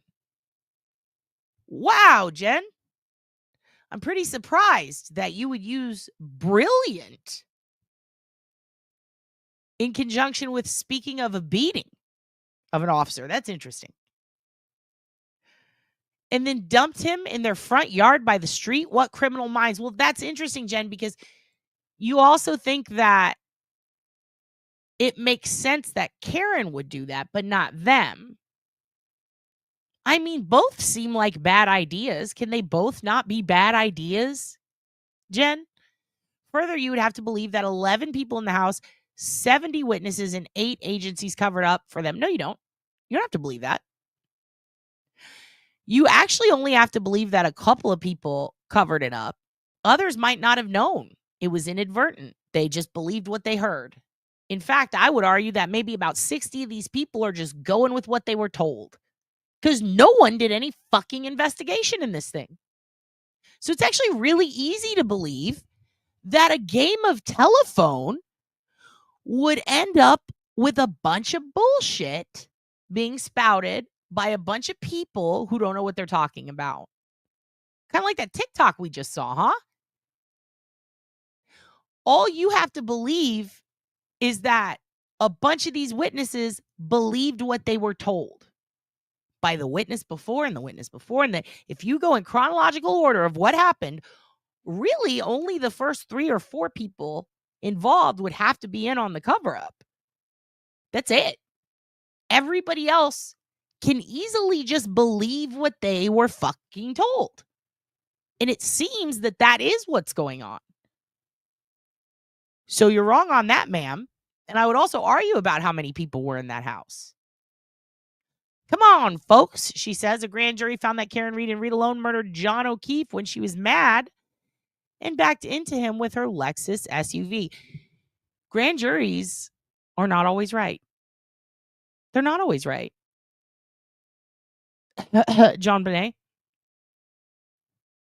Do people actually listen to that lady? Unfortunately, yes.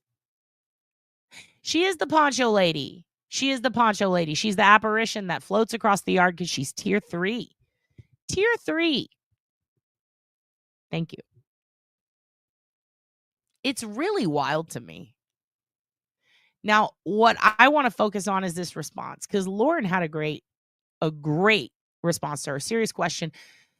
I basically stayed out of learning about this case until recently. I don't really know anything about anyone involved. When I saw the marks on his arm and then learned that the homeowners had an aggressive dog that they got rid of shortly after, my theory is that John entered the house, was attacked by a dog. He left the house drunk and stumbled in the snow and died. What am I missing here? This part's important. Here's her response. They rehomed Chloe well after the incident due to a fight with a neighbor dog. She is in Vermont and was made available to the defense, who declined to see her. Excuse me? Was made available to the defense who declined to see her? That's interesting. Haven't heard that one yet, Jen. Who told you that? Who's your inside guy? Is it Morrissey? And no canine DNA on John's shirt above the superficial scratches. Gee, I can't wrap my head around why, Jen. Maybe it's because they didn't swab his wounds, which is where the dog DNA would be, Jen. Here's the broken taillight. He also had a glass in his hand. Okay, where's the DNA on the glass? Where's the DNA on the taillight, hun? Where is it? Did they swab the glass or the taillight? Did they, Jen? If there's no dog DNA on John's shirt, then why aren't you criticizing that there's no John DNA on the shit that cut him the fuck up? Wow. Not only that, they ran it for a whole ass sweater, and that sweater was returned weeks later, right? By Proctor. He had it in his possession. And if I remember correctly, wasn't it mixed in an evidence bag with other shit? You know what I didn't see? I didn't see a log for where that sweater went. That was word of mouth too. All you have to do is believe that people believed what they were told, and that's what they were told. Simultaneously, because you know that's my favorite word. Not only is Proctor the last person, supposedly, that had that shit for, what was it, 2 weeks? 2 weeks. You want to know something that's interesting? A lot of these crime labs have a thing called a dryer, an evidence dryer. Have you ever seen one of those? You take evidence that's wet or moist, you put it in there, and it dries it to preserve the DNA or evidence that is on it.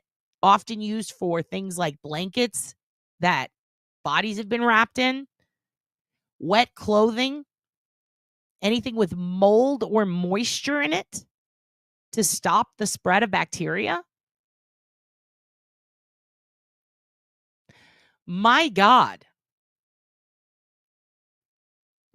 How interesting is it that they had access to these tools? They have one in Boston, at Boston PD. Why didn't they use that?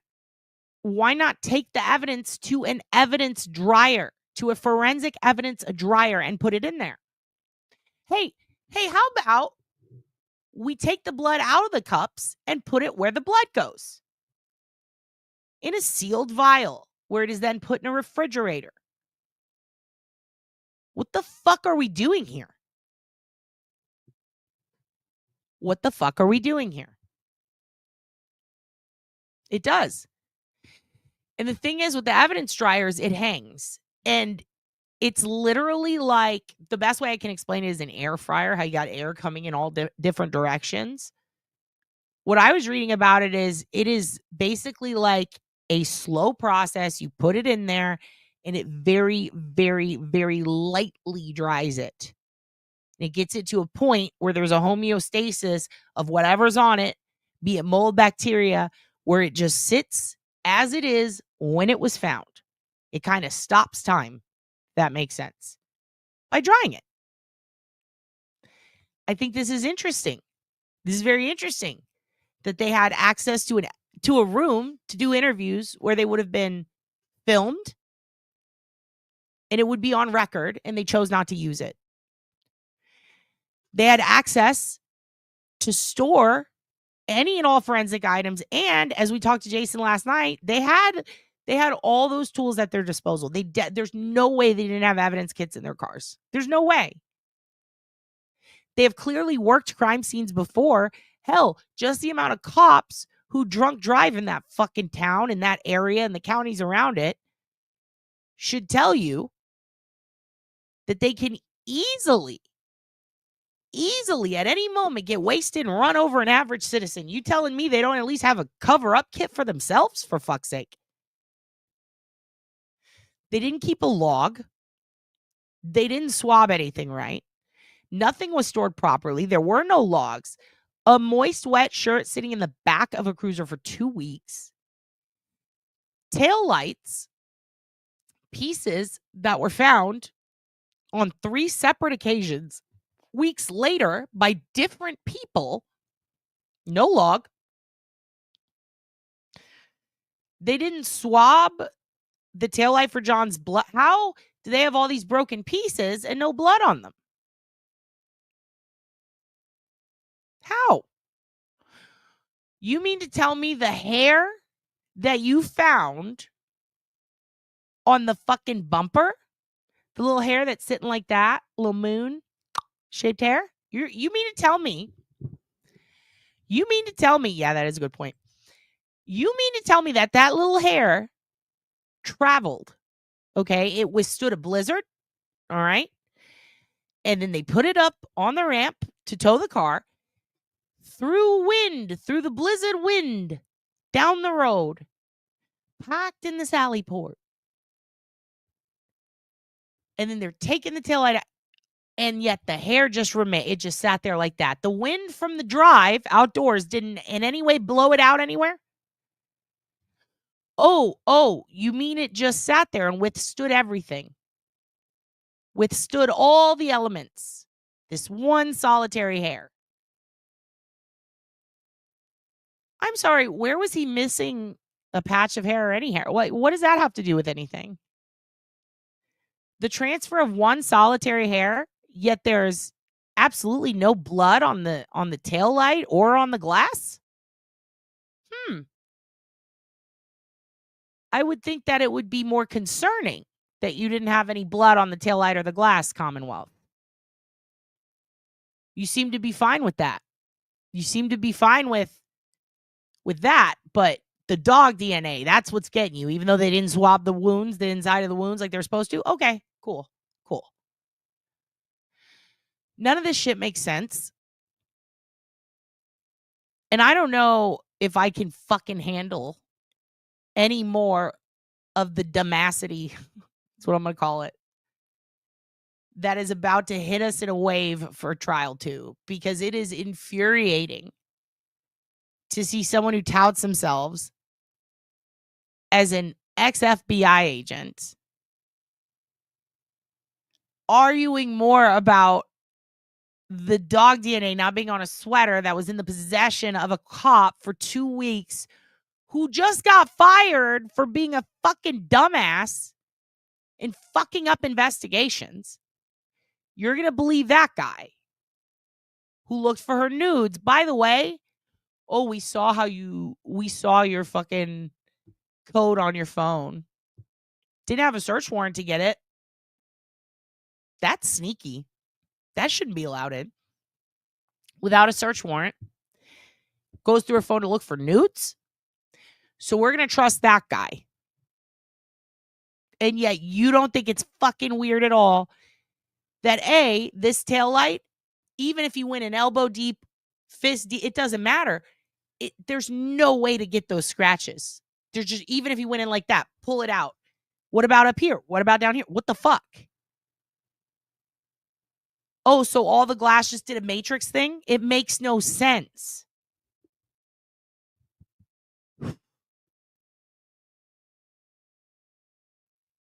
It starts Tuesday, Sassy. Thank you for the $1.99. I appreciate you. Her brain is broken. There's something wrong with this woman. Exactly. Proctor being fired should have just tossed the case completely. Absolutely. So infuriating. You gonna get a hemi? You gonna get a hemorrhoid? Oh, hemmed up. Oh, you're talking about alterations. Never mind. I thought hemmed up was a hemorrhoid joke. They are. I mean, I've said it before. I've been bit by a dog. This part of my nose, I had skin from my ass put on it. I was 8 years old. It ripped half of it off. Like, I have scars here. I'm always scratching it because I have psoriasis around it. I remember the teeth marks. The one right across here looked exactly like the one by his elbow. So I don't fucking get it. I hit a whole ass deer, not even a crack to the lights on my shit car. She retired young. No chain of custody, no evidence log, no fucking nothing. Broken assumes it was once better in a better fixed state. True. Yeah, ass face. That's what I am. I got a butt face. No alterations, more like altercations. Oh, shit. Yeah, it starts Tuesday. It's okay, Derp Squad. We are immature. Did you see us fucking watching Marcus earlier? Are you kidding me? We roll around in fire and talk about DMT. We're fine. Anyway, that's all I wanted to show you guys with that shit. I wanted to fight the evil lady on TikTok and Coffin Slopper. But I'm trying to be better than that. And then we saw the taillight thing. And then we looked at, okay, so we've seen all that. All right, let's get to videos. Let's get to videos. Because I'm sure Laura's she's got to go do shit, I'm sure. Unless she doesn't. I don't know. Thank you, Tombstones, for being a member for 9 months. Taillight fairies galore. Evidence ghosts speaking. Yes. The apparition of Coffin Slopper. Floating across a yard. 9 months? Holy shitballs. I know. Can't believe we've been here this long. We've been here, I think, over a year now. Here's what I want to watch next. And then we're going to bring on... And then we're going to bring on Laura. If she's available. And then I do have a funny... I have a funny arrest video of this lady. It popped in my algo and I saw it and I was like, this is actually kind of funny. It reminds me, if you heard me and Jason talking about, I'm going down into the mountain to save my sister. That's from another podcast thing. I think that's why this popped up. It says, woman in bikini can't find her sister. Funniest cop ever. And I was like, this can't be. And then I watched half of it and I was like, oh my God, the kids would love this. Never has an arrest been so silly. Other than, Ribbit showed us a really good one. It was that guy in that animal suit. I think he wasn't really a furry. He was in was it kitty pajamas? I don't remember. It was very funny. I don't even remember. Wasn't he trying to steal birds or something? He was trying to steal animals. Yeah, Captain Marcel going down into the mountain to find my sister. My sister needs me. Drink water. Drink lots of water. So yeah, we'll watch that later. I want to get Laura's take on her experience in the Lori Vallow trial yesterday, but she did say that we needed to watch this. I watched some of it and I was like, oh shit. I'm gonna put it on a little bit fast. So we're going to watch this lady that Charles dated, her ex-husband, who she's charged with killing. He dated her. He met her on a Mormon dating site and told her all about Lori. And the sassiest moment of maybe any trial in the last decade happened. And I don't use words like this often, but dare I say I was shook. I was shook.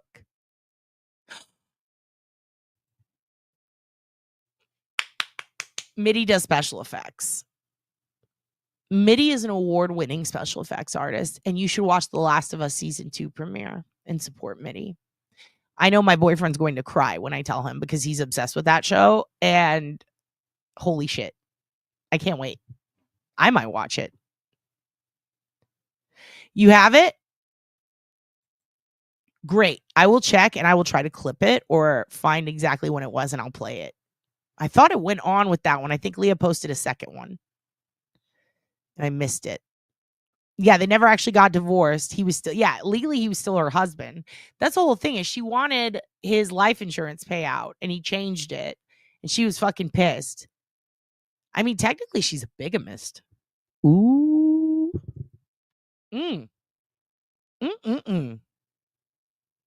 So let's go ahead and see this sassy shit. And then Laura, I'm going to drop you a link and you can come on. Because this is driving me crazy. I can't stop watching her get fucking owned, dude. Get owned. And here's my email when you guys asked for it. There you go. So let's go ahead and watch this sassy contest. Oh my goodness. It is truly If you have an issue with Lori Vallow and you're just not a big fan, oh, you're gonna really love this. We watched some infuriating stuff, but this is gonna make you very happy because it's very funny.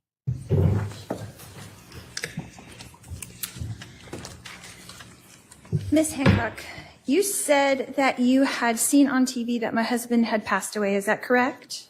That's correct. And you indicated after that you saw my sister-in-law, Kay Woodcock, on that show, and you reached out to her. Is that correct? I didn't indicate that, but that is correct. I reached out to Kay after I saw that Charles had died. Okay. And did you do that through Facebook or? I did. Social media? Okay.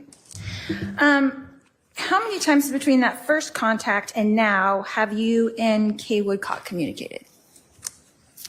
I've spoken to her just once. I've texted her here and there regarding. I've texted her here and there about other things. I don't know what I can say. Okay. How many times have you texted her? I have no idea. Like more than 10? Maybe. Okay. Have you ever turned over those communications to the state? No. Did they ask you for them? No. Okay.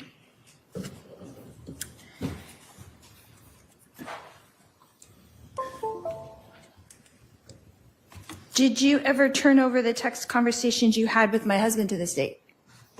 I have to say, first, right off the bat, I hate that she keeps saying my husband.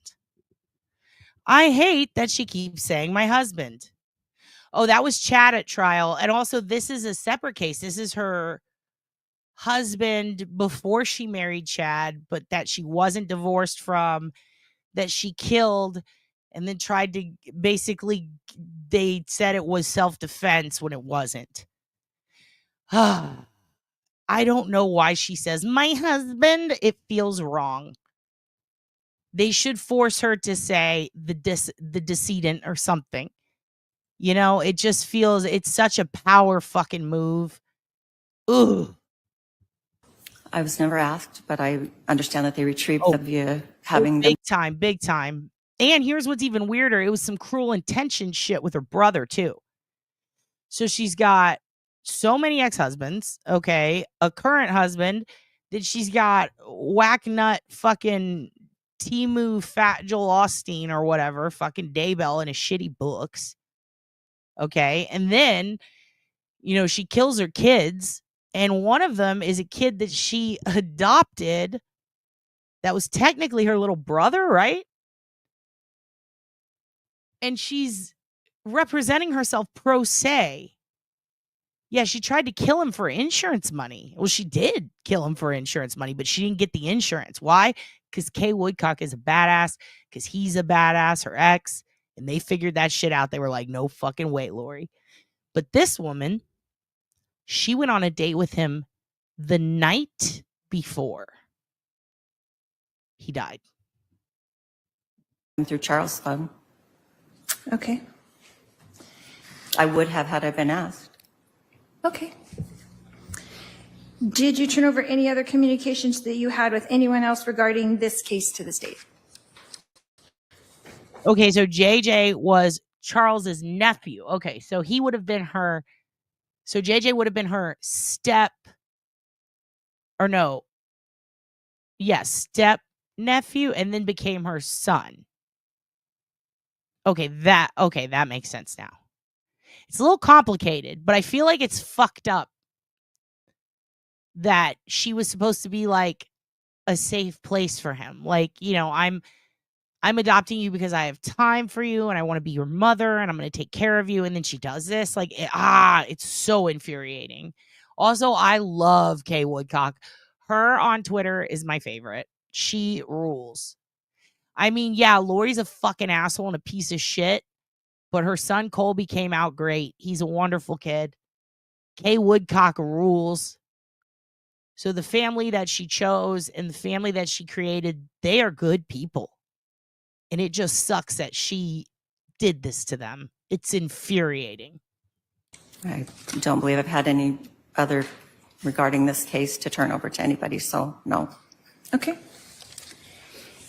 How many times have you spoken to this prosecutor? To Ms. K? Yes, to Miss K. I met with her once in person. And Miss K is also the name of the prosecutor.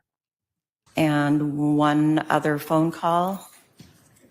And then just text messages about the logistics of being here today. Okay. How many text messages would you say? I have no idea. More than 10? I know court was running behind, so she had to text me to come at a different time. And also, Laura, not only did he convert to LDS, but didn't Colby say that he was kind of surprised to find out that Charles was on an LDS dating site because he didn't realize that Charles was that deep into it. Or not deep. Like, you know what I mean? That he was, I don't remember the exact words that he used, but he was like, it was something like, I didn't realize that he was, that like, what is the exact phrasing he used? I don't want to misquote it, but it was something like in his walk with Christ, that sort of thing. Like, or in his, you know what I mean? He was pretty deep into it. Like, as far as like, if you're joining a Mormon dating site, like you still care about the religion. And I think like he didn't realize that he was still sticking with it, if that makes sense. But I thought that, that was interesting to see him learn that, like, before our eyes. Just really grateful that Kobe is following this and giving everyone his feedback. I feel like it really like keeps people from speaking for him, you know? Probably counting yesterday and today to redo the time, more than 10, yes. Prior than that, probably no. Okay. Did you have a meeting with her to prepare for this testimony? I met with her once. How long was that meeting? An hour, maybe an hour and a half. Okay. Was anyone else there? No.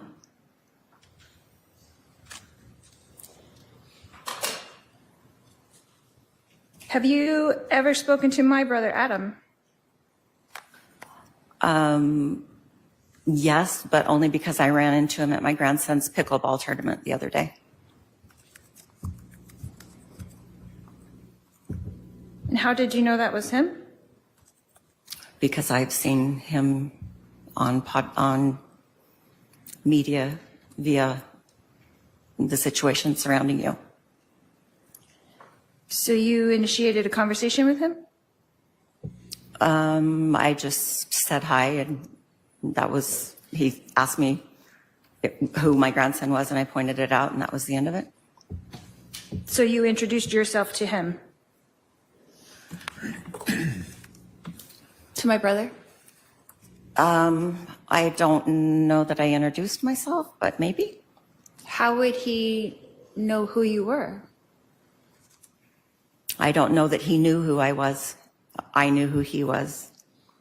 So you went up and talked to him? I did talk with him, yes. He didn't call you over, so you went up and talked to him? Yes, ma'am. Okay. And when you were talking to him, you told him you were who? I told him that my name was Nancy Jo Hancock. And did he recognize that name from something?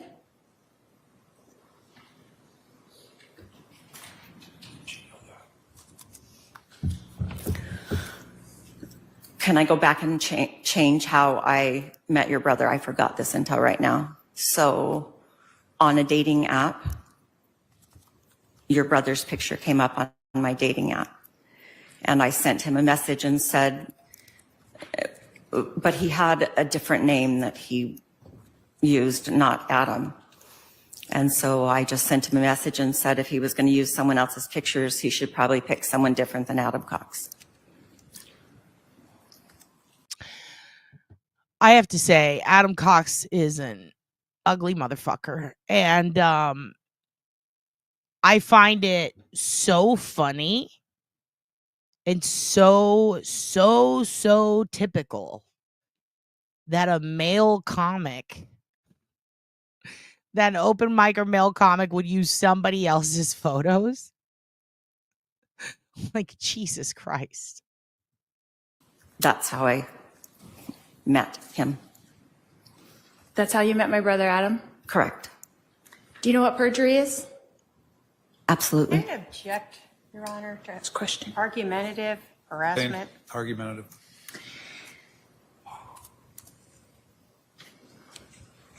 How long was this conversation that you had with my brother at the pickleball tournament? A couple of minutes, maybe less. And how many times had you communicated with him before that? Only that message on that dating app. Besides that, one message, one time? I don't. Oh, fuck. They're all the same to me. First of all, DJ, that's a lot. That's a lot. Still think he would do it. Still think he would do it. Same opinion. Also, goddamn, how many brothers does Lori have? How many brothers was she fucking? I don't remember. I think he messaged me back, and it didn't continue. So just the one day then? Maybe several messages in one day? I might have sent him one other message, but it was just one interaction, and there was nothing further. And you did not schedule a date with him? I did not. Okay. Because he reminded me of you, Lori. There are only two men on this LDS dating app? It seems 2 brothers, and Lori seemed to be fucking them both, and they were her brothers, so she was jealous. Have you ever spoken to Brandon Boudreaux? She's like, do you get the balls? She's goddamn Lori. Yes. Okay, when? He attends the same church that my daughter does. And oh my God, just Alex got the Torquies. Oh my God, Lord. He happened to be at their house briefly, and I didn't really speak to him. I just knew that that's who he was. And how did you know who he was? Because my daughter told me. And who did she say he was? Brandon Boudreaux. In relation to me? She knows the story, and I know the story, so she just had to tell me that his name was Brandon Boudreaux. That he was married to my niece? Is that the information that you had? I know that he was married to your niece, yes. Okay. Just the association is all I was asking. And you did speak to him that time? Well, I don't believe I spoke with him. Okay. But you met him? Or I don't know that I even met him. I was there. He was there with some other people, and I knew that that's who that was. So you didn't introduce yourself to him? I did not. Okay. Did you speak to any other law enforcement besides Ms. K? Not that she's law enforcement, but did you speak to any other law enforcement about this case or be interviewed? Yes. Who? Who did you speak with? Detective Moffat is who interviewed me. I believe that's... I might have left a message for him. I couldn't tell you who with, but the only one that I spoke to was Detective Moffat, Nathan Moffat. And when was that interview?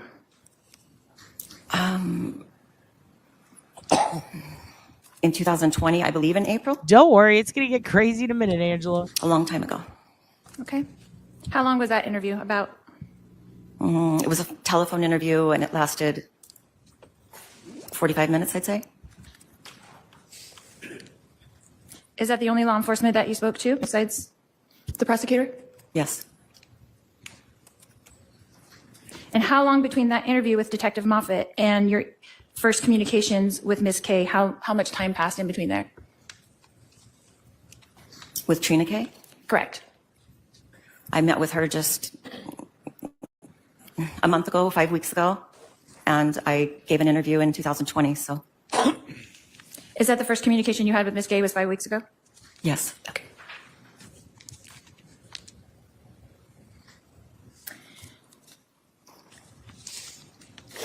Ms. Hancock, were you aware at the time of your date that I did not know that my husband was on dating websites and dating women? Objection, speculation.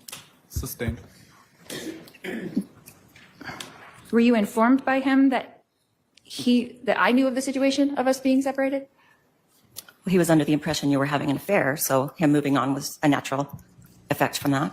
Oh, shit. Oh, shit. Thug life. Thug life alert. Oh, my God. Say it again, ma'am. Say it again. Were you informed by him that I knew of the situation of us being separated? Well, he was under the impression you were having an affair, so him moving on was a natural effect from that. He told you that? Yes, he did. Okay. I'm sorry. Gotta pause it. Just to recap, bitch, you were having an affair. I thought that was as crazy as it got. I thought that was as crazy as it got. Bitch, you ran off with wannabe thick Jesus. Exactly. Ma'am, you were fucking book guy. You were fucking the square jawed toad, ma'am. Okay? Okay? You were fucking Mr. Mushroom. You were off twerking on the actual dirties. Okay? You were being a dirty whore. So I went to dinner with your husband because he was pissed off that you were being a twerky, dirty little slutty. Okay? Okay? They got new undies at church. Absolutely. He also said I was the best he ever had, but your name wasn't mentioned at all. Dude, I love this chick. She fucking rules. We might need to date her. Like, she fucking rules. The sass. The sass. You said that you met my husband Charles, on July 3rd. Is that correct? Approximately. Give or take a day. And you went on a date with him on July 10th? Correct. So that was what, 7 days later? Approximately. So would it be fair to say that you knew my husband for a week? Approximately. Okay. And then you had no contact with Charles after that, correct? Hey, how long did you know Chad before you married him with shitty Amazon rings while already married, Lori? Well, he was dead, so clearly I didn't have contact with him. Okay. And it wasn't until you saw that he had passed away on the news that you reached out to anyone, is that correct? Correct. I didn't know he was dead. And that was about 6 months later? Is that correct? I believe it was December, so July to December is 5 months, I believe. Okay.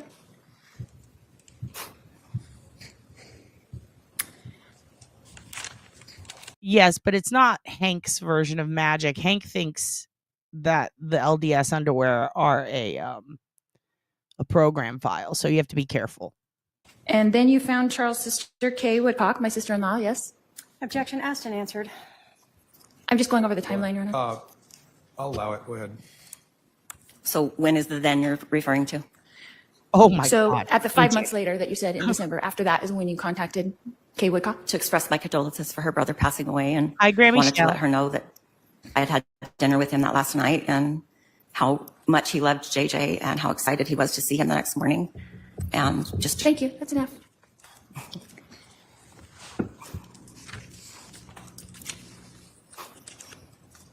I'm just recapping here. And you contacted her through Facebook, is that correct? And again, asked and answered. I don't think that was actually asked yet. I'll overrule. Go ahead. Yes, as I said before, I contacted her through Facebook. Okay. John Courtney coming in with the hot deets. That is true. Being dead doesn't stop her from talking to the dead. Okay, John, I see where you're going with this. Asked and answered. And then sent a few text messages, is that correct? That is correct. This is recap of everything we've already gone through.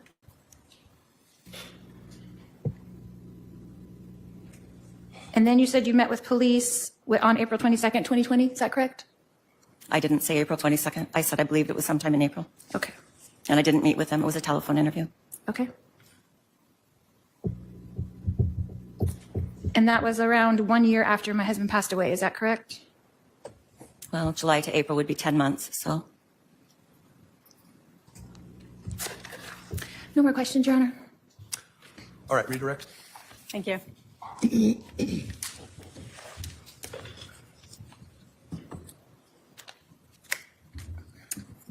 Guys, I fucked up. I started in the center. Oh, we missed the best burn? Hold on. Talk to him through. Do you talk through the website? How does that work? Through the website at first, and then he asked for my phone Laura, number, and then we were texting. And Laura, help. Was that on redirect? Let me see. Right here, maybe. I did, didn't So I? that was a good idea. You told us that you Needed to do the things. Hold up. We're getting there. with the police in April of 2022. Tell them what you knew about this case. Correct? Not. Okay. And you stated that your husband, or my husband, told you that he was going through a divorce. Is that correct? That's correct. And did you have any way to verify that? No, I didn't try to verify that. Okay. So did it surprise you later to find out that we were not in the process of a divorce? Charles was in the process of a divorce. He was not in the process of a divorce. Did it surprise you to find that out? You've seen it all on TV where we're not getting divorced. Okay. So on the website that you met him, did he say he was divorced? I'm not certain. Would you have gone on a date with him if he would have said he was married? It is. Here it is. If I would have realized how married he still was, maybe not. But I just met for dinner. I wasn't sleeping with him or anything. Do you go on dates with married men? I'm going to naturally? Argumentative. I'm going to also object under 611 for harassment. All right. I'll sustain the objection. Your Honor, do I not have a right to cross-examine this witness for what she has already testified to? You can cross-examine her about what she's testified to. So you did go on a date with married men, I went on a date with Charles. but you did not know he was married. I knew his divorce was not final. His divorce was not started. Okay. Okay. So in your text messages, you asked Charles if he was a good kisser. Is that correct? Maybe. Sure. Did he answer that text message? I'm gonna sure. object to I'm sure he did. relevance. Again, 611 harassment. I'll sustain the objection for relevance and hearsay. So are you trying to tell me and this jury that you went on one date with my husband and he told you all the details of our lives? I'm telling you the truth, and that's what I know. So you spent your whole date getting to know each other, talking about me. Don't flatter yourself. No, we did not spend the whole time talking about you. Oh, You knew a lot about me. Shit. I pooped my pants. I pooped my pants right there. Oh, what was that again? Let's go back. That's what I know. So you spent your whole date getting to know each other, talking about me. Don't flatter yourself. No, we did not spend the whole time talking about you. Oh my God. Oh, I love it so much. Go back a little more. Let's just go back a little more. I just want to hear that one more time. I can't. So are you trying to tell me and this jury that you went on one date with my husband and he told you all the details of our lives? I'm telling you the truth, and that's what I know. So you spent your whole date getting to know each other, talking about me. Don't flatter yourself. No, we did not spend the whole time talking about you. You knew a lot about me, right? I knew what I've testified to. What else did you talk about on your date? Lots of things. Like what, for instance? Life, kids, the church, lots of things. Okay. Did he tell you about anything about our other 4 children? Yes. So you knew that we did have 5 children as well? I did. Okay. Did he talk to you about my daughter, Tylee? He did. Did he talk about his relationship with her? I don't recall that. Did he talk about the contention in his relationship with my daughter, Tylee? I don't recall that. I'm sure you don't. I'm going to object to comments by the defendant made after questions, testifying. I'll sustain the objection. On your date, you talked about my husband was a life insurance salesman. Is that correct? I knew he did something with money and insurance, but I really didn't know the details of what he did for work. Like I said, I don't ask the details about what someone does for work when I'm trying to get to know someone. But you knew that he sold life insurance. You stated that. I believe that I had a vague understanding that he did something with insurance. And then he brought that up again at dinner. No, we didn't talk about his work at dinner. I thought you said you did talk about, and correct me if I'm wrong, you said you did talk about that he changed the life insurance policy at dinner. Well, you were asking me if we talked about that he sold insurance, which that didn't happen. But yes, he did tell me that he changed the beneficiary of his life insurance policy at dinner. Did he tell you how much his life insurance policy was for? Yes, he did. What did he say? $1 million. Did he tell you how much my life insurance policy was for? I do not recall. You don't recall? We didn't talk about you very much in that vein. When did you talk to him about me very much then? If it wasn't at dinner, was it in your text messages? We were talking about what he was going through in the process of separating from you, not about what your life insurance policy was worth. And we talked about you on the phone, and when I say you, meaning what he was doing as he was going through this separation. So let me understand. You were dating some different men on this website, right? From the websites? Sure. Would you say it was common for men to be talking so much about their supposed... Ma'am, what the fuck is the internet? I can't handle her. Laura, are you ready to come up? I need you to explain insanity to me. Cuz I feel like I'm about to fucking I can't with her. I can't with her. What kind of questions are these? I kind of love though how the judge doesn't give a fuck. Like the judge is just sitting there going, she crazy. He's not batting an eye at this behavior. He's not batting an eye at this behavior. Laura, I put the link in chat. There she is. Hi. Laura, you look good, first of all. Second of all, what happened in the courtroom when she said that? Okay. Do you remember when I was on last time and I didn't Mm-hmm. realize that you guys hadn't watched that day's testimony? And I kept calling Nancy Joe Mary Jane. And I kept going on and on and on and saying, oh my God, wait till you see. Mm-hmm. That's what I'm talking about. This And is... this shit got even spicier the following day that you haven't even watched. That's why I sent you the message that said that you had to listen to the next two. The minute I start talking to you, this dog, she's been sleeping next to me for 2 hours. And now look at her. Dude, Hugin too. He just ran up earlier. They're so jealous of the phone. It's incredible. Okay, so now I'm going to start where I was at Nancy. If I call her Mary Jane, everybody, that means Nancy You Joe. call her Mary Jane. Or It's if fine. I say Mary Joe. Oh, and I just have to say this real quick because a friend of mine who's new to your channel has been waiting patiently to watch you, and her name's Michelle. And I just want to say hi, Michelle. I can't wait to come visit you. Shout out to Michelle, Big Shell. What's up? She went to high school with me, but now she lives in North Carolina. What? We got NC in the house. Michelle, welcome to the channel. I promise all we do is watch Marcus.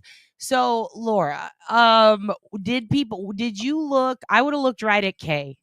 Like when this bitch said that shit, I would have looked right at Kay. Like, what do you think? What happened?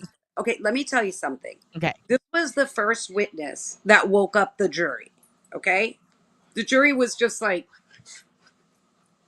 until then. And then with this one, they start sitting up in their seats, swiveling, like, so one guy's going like this and the other one's going, Yeah. It just but the day after this was even like, because this was the first person that they heard the real craziness from. So then when you hear Kay testify and this one chick, which was like, as my Filipino daughter-in-law would say, one of her followers, yeah, she just is cuckoo, but she had a shorter fuse. She knew when enough was enough. That lady was crazy. And then Adam Cox, her brother, who it's a lot. Not comic. The story you want me to get into, but in Nancy Joe, I said, well, my first note was LDS. I know very little for a Jew. That was my personal note.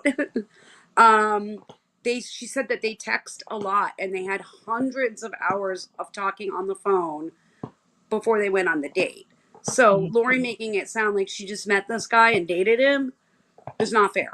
I mean, they built a relationship communicating before they met in person, and he was coming to Phoenix to visit his son JJ. And he had been talking to this lady and he really liked her and she really liked him. You guys want to hear the messed up part about it? Yeah. They had this great date and everything went great. And then the next day, she doesn't hear from him and she doesn't hear from him. And for 6 months, she's like, what did I got do? ghosted. She thinks he blew her off. There was an Unsolved Mysteries where something similar happened. A woman went on a date with a guy and then again thought she got ghosted. And then months later, she sees that he was murdered on the news. And she's like, what the hell? And then she goes in to tell them, like, well, I was hanging out with him on this date. And what was weird was they thought that he was murdered like before the date. So like a few days before. So it helped them figure out where he actually was last. And then that led to them eventually, after the episode aired, solving it. But I remember thinking, like, God, that's got to be the most uncomfortable thing to deal with. Like, just in general, just getting ghosted fucking sucks. Trust me, I know. But like, then to have it go 6 months, then to find out the person passed away. And then to find out that his ex-wife, who he'd been telling you about, did it. And the other tragic thing that I did see people give her a little flack for that I don't agree with was she's the one who told Charles, you should tell Lori that you changed your insurance. Okay, right? Here's where that went wrong on social media. They took it out of context. She told him to change the beneficiary so she wouldn't kill him for the money. Yeah, that's the part that I don't think people get is like, if she knows she's not going to get $1 million, she's not going to try to kill you, is how this woman was thinking. Exactly. And they make it sound like she's like telling this guy how to live his life. She's like, oh my God, you're worth $1 million if you're dead. Don't let her kill you. Change the beneficiary and let her know and thwart any plans if she has them. Yeah. I took it. And a lot of people took it the wrong way. They're like, oh, well, she told Lori and that pissed Lori off and made her like, no, the whole point that the whole reason she wanted to kill him was to get the money. So in a way, like, I do think that could have maybe saved his life, but it happened the next day. Really? So there really wasn't time. Look at her. She's like, Hi. What are you on TV? What are you on TV, Mom? Ladybug. So let me try to go through this because the last time. Okay. Here, I'm going to shut up and I'm going to put you up. Tell everyone all your thoughts. Oh, now you made me lose my place. No, you didn't make me, but I kind of did. Where was I? Okay, here we go. When the minute that she came on, the jurors started furiously writing into their pads. I mean, I was like, they totally awake. And remember, I gave all the jurors nicknames. So I wrote down like by numbers. I said, I forgot which numbers go with what names. So Hank, the one that looks like Hank from Breaking Bad, and then Santa, and then Big Mama, and especially Man Bun, writing furiously. Okay, Man Bun even sent a note, question to the judge. So, he was awake now. It's starting to get good.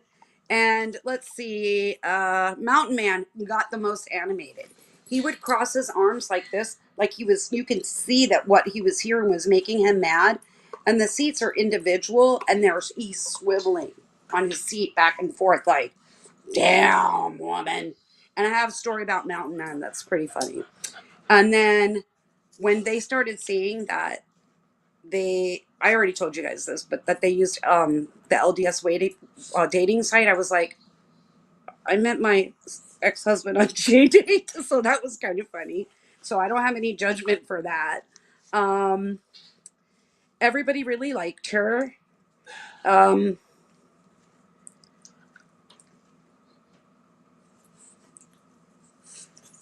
Oh wait, I have to ask you, Big Mama. What did Big Mama think at that part?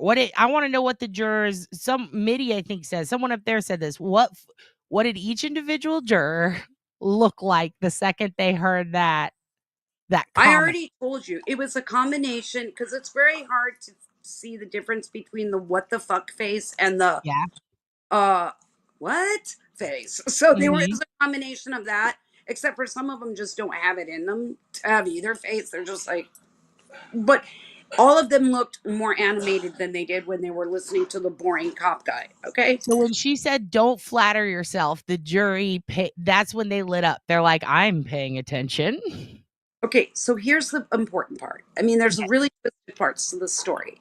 Mm-hmm. So what was happening was they had a house here in Arizona, and she disappeared for like 52 days and they didn't know where they were.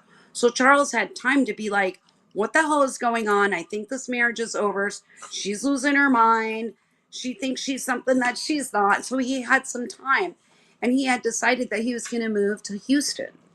Mm-hmm. Because his sister Kay lives in Lake Charles. Oh, okay. Yeah, it's And right by there. the child was not only autistic, but he was a preemie and he needed a lot of care. And it's not easy with children like that to keep giving them different babysitters or putting them in a daycare center. They need familiarity.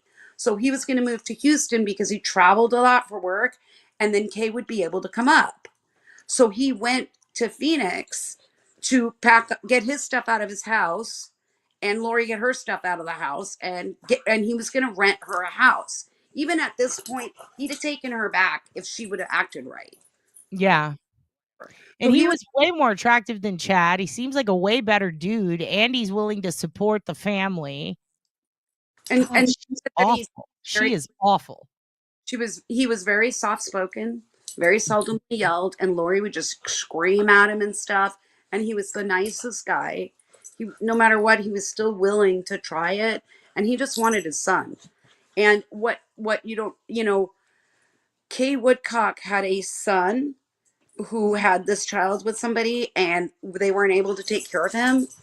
So when Charles and Lori were in a good marriage, they came forward and said, we would like to adopt and raise him. And it was a joyous welcome thing in the family. Yeah, they were excited about it. And that's what also sucks about this too, is because that was Charles's sister. Andrew, she's her grandbaby. So I mean, I would think, I know this sounds fucked up because a family's a family, but I would think that in a way, JJ's more his than hers. Absolutely. Yeah. It's his blood, his nephew's son. Yeah. His sister's grandson. I mean, Yeah. this kid was everything. And she loved her brother. They were very close. And he called her and he's like, I'm having problems. And when Lori was trying to get into all his computer stuff and get his passwords and everything, he had Kay help him with the business because he traveled so much. She changed all the passwords. And then he said, I'm going to change the beneficiary to you. And on the stand, she's like, he told me that, but I didn't really think of anything of it. And I didn't even realize he actually did it till the insurance company called me. Jesus.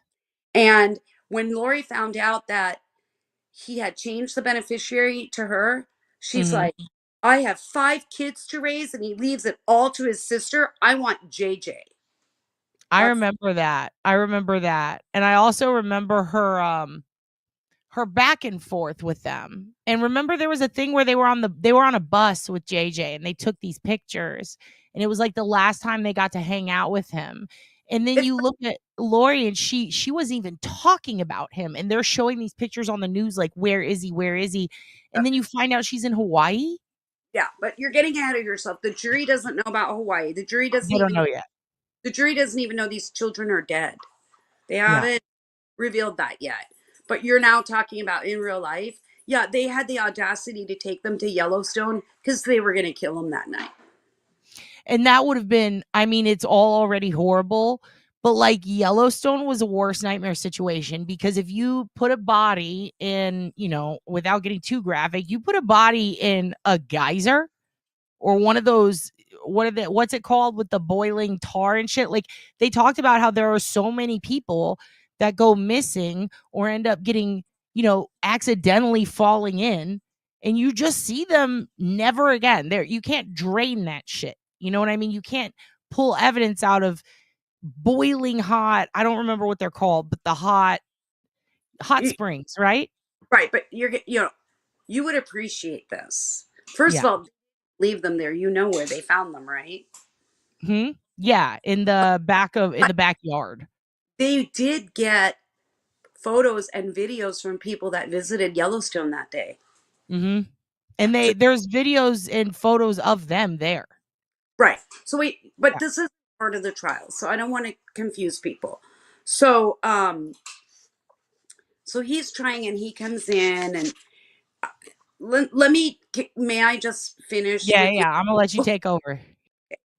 So he came to Phoenix for JJ, and he was talking with Lori's brother Adam, the good pickleball Adam. And Charles and Adam were like aware that she's off her rocker. She thinks that she's this angel, and she thinks that she doesn't have to repent anymore. She no longer has to repent. I'm sorry, but everybody repents and everybody says sorry for something, whether you're religious or not. Everybody's still, whatever. It was weird. She was telling everybody that she's above everything now. And they were crazy. She was crazy. So him and the brother Adam are trying to have an intervention with her. Try to see if they can get the bishop to maybe talk some sense into her and stuff like that. And when the brother Adam goes to Lori's family and says, Lori's losing her mind, she's lost it, they excommunicate him from the family. Until this is before the kids, anybody was dead. So they're like, nobody talked to Adam, but Adam was really good friends with Charles. So they were planning to both fly into Phoenix. Adam was planning to stay at Alex's house because that's his brother. And Charles was going to pick up JJ, take him to school, and then go start looking for another house to rent this is before he was going to go to Houston so he could be with JJ. And so they're planning all this stuff. And Adam's like, okay, I'm flying in. I'll talk to you in a few hours. So Charles says, I'm going to go over to Lori's house to pick up JJ. And he gets there and he's texting Adam like, Alex is here. And Adam texts him, that is weird. What is he doing there? They are planning something.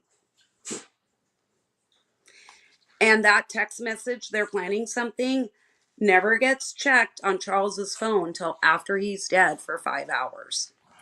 Hold on. Please hold. Wait. They're planning something. I did not realize that's while he's there to pick up the kids. That's new to me. For some reason, I thought that was the day before. So he's there to pick up JJ to take him to school? Now you're getting me confused. But yeah, like text messages that are going between Adam and Charles. Yes. And then Charles sees that a bad brother is there. Comic brother, right? And I might be wrong, but I believe that's like all he read. So the coming texts from Adam, the good brother, which Lori's family thinks is the bad brother at the time, he gets some of those. We do find out in court that during the time that Alex is supposedly hit on the back of the head with a baseball bat by Charles, that's when the text messages get read, and they're being read by Lori and Alex. That the brother's lucky they didn't kill him too. That's in his house. That's how. So that level, that kind of makes it. I mean, as if it could get any worse. That really does make it worse because, like, imagine that's your house and you've got an evil brother and sister, and you're friends with the sister's ex, and this is your JJ's his family, and he's got to. I mean, the guilt of the kids saw that. His own brother and sister, he's getting suspicious that they're going to do something to Charles. Meanwhile, they're trying to plan an intervention with Lori. And their thing is like, what in the fuck is Alex doing there? And when Adam found out Alex was there with Lori, that Charles wasn't just going to see Lori and pick up the kid, that's when he says they're planning something. Yeah, but the thing is, Mandy Joe, Alex, I do remember. I didn't realize for some reason I thought the brother's name started with the good brother. I thought the good brother's name started with a D, and I always get Alex and Adam confused. I always just thought they were the same person for some reason. I didn't get the name, but I always thought that I was gonna say, what kind of a mother names her kids Adam and Alex? I mean, really? When you get mad, you can't keep it straight. Yeah, Alex, it is fucked up. And also, like, Okay. Wait, you're So breaking up. I said I would never name Well, two of 1 second. You're breaking up for some reason. Let me fix. Hold on 1 second. You're breaking up for some reason. I'm gonna mute you and then unmute you. Okay. Let's see if that works. Okay, I can hear you now. So just to be clear, Mandy Joe made a point. Alex lived 2 houses down. The only thing that I remember, I don't remember. I didn't really make the adjustment in the names in my brain today, but now that I have, I do recall there was something in regards to him not being allowed over. Like, I don't think he had a key, right? The comic brother, he wasn't allowed. Like, he didn't go over to Adam's house often, or he wasn't allowed there for some reason. That's possible. They didn't talk about that in trial, You but didn't talk about that yet? Okay. it was odd for Alex to be there with Lori. Yeah. So that's why when the brother Adam was like, Huh. Alex, they're planning something. Yeah, it is weird. Are we stuck again? I can't hear you. Maybe No, this is I'm removing myself so you can finish. okay. I think there's a delay. Here's just a thing that I know just from being in the insurance, and Andrew is similar. He sells insurance and does financial planning. In Arizona, you cannot have a policy over $10,000 where your spouse is not the beneficiary without getting your spouse to sign off on that. So for sure that insurance policy could not have been issued in Arizona. It had to be from somewhere else. So there's that.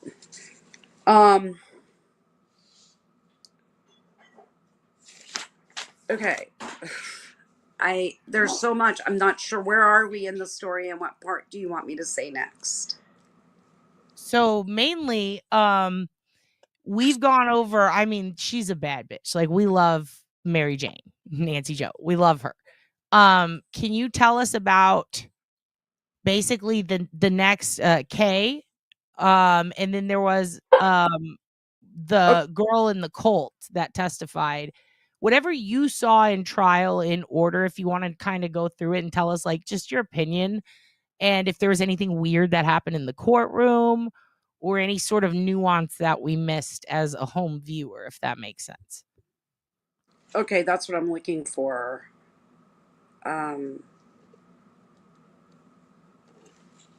Did Charles respond? Absolutely. I don't know. He may have. But I just know that some of the texts that Adam sent him were checked after the time of death of Charles, and at the time that Alex claims they were fighting and he hit him in the head with a bat. So the two can't be the same. You guys have to remember that in the beginning, the Chandler Police Department just bought their story, hook, line, and sinker, and made it self-defense. It wasn't until the details came out about, because at this time, there was nothing connecting Lori and Chad yet. Like, Chandler doesn't know about Chad, and Rexburg doesn't know about Lori. Like, Rexburg, Idaho, and Chandler, Arizona. Okay? And it wasn't until Tammy dies, the wife of Chad, and the kids are missing, that they're like, wait a minute. Her husband died and his wife died. And, they left it as self-defense for a really long time. And in my personal opinion, and most Arizonans, that the Chandler police really screwed this up. Yeah, they did. She wasn't crying. She wasn't sad. If anybody's seen their interrogations, they interviewed them by the witness advocate, victim's advocate, sorry, and didn't treat them like suspects at all, and basically justified it. Now, the tech that they used to take pictures of the crime scene was incredible. Like, Obi, you know what a lizard cue is? Is that the 3D multidimensional? Yeah. And that's actually, the lizard is the thing that they it's like a half version almost of the 3D mapping photography. Like, they use elements of that within the 3D mapper, if I remember correctly. Yeah, it wasn't exactly 3D mapping, but thousands of pictures, which could create it. And not only could they go 3D around the whole house, but it also went above and below. I was actually in a short film that used the earliest version of that. It was called The Superlative Light, and it's about the photographer who helped invent that camera, and he went from homeless to famous because he got the only photograph known of the fastest laser on earth with his camera, with a what do you call it, a manual old camera from the 80s. And that dude went on to create that, and now, I mean, again, he went from homeless and destitute to now his patent is used in all sorts of cameras, but namely for law enforcement, which is really fascinating because that's actually kind of recent that the patent got used. Yeah. And for further information, which covers what you just said and more, Duty Ron and Ed Wallace did a thing on just the camera, and they explained it, and they showed the different versions and talked about them too.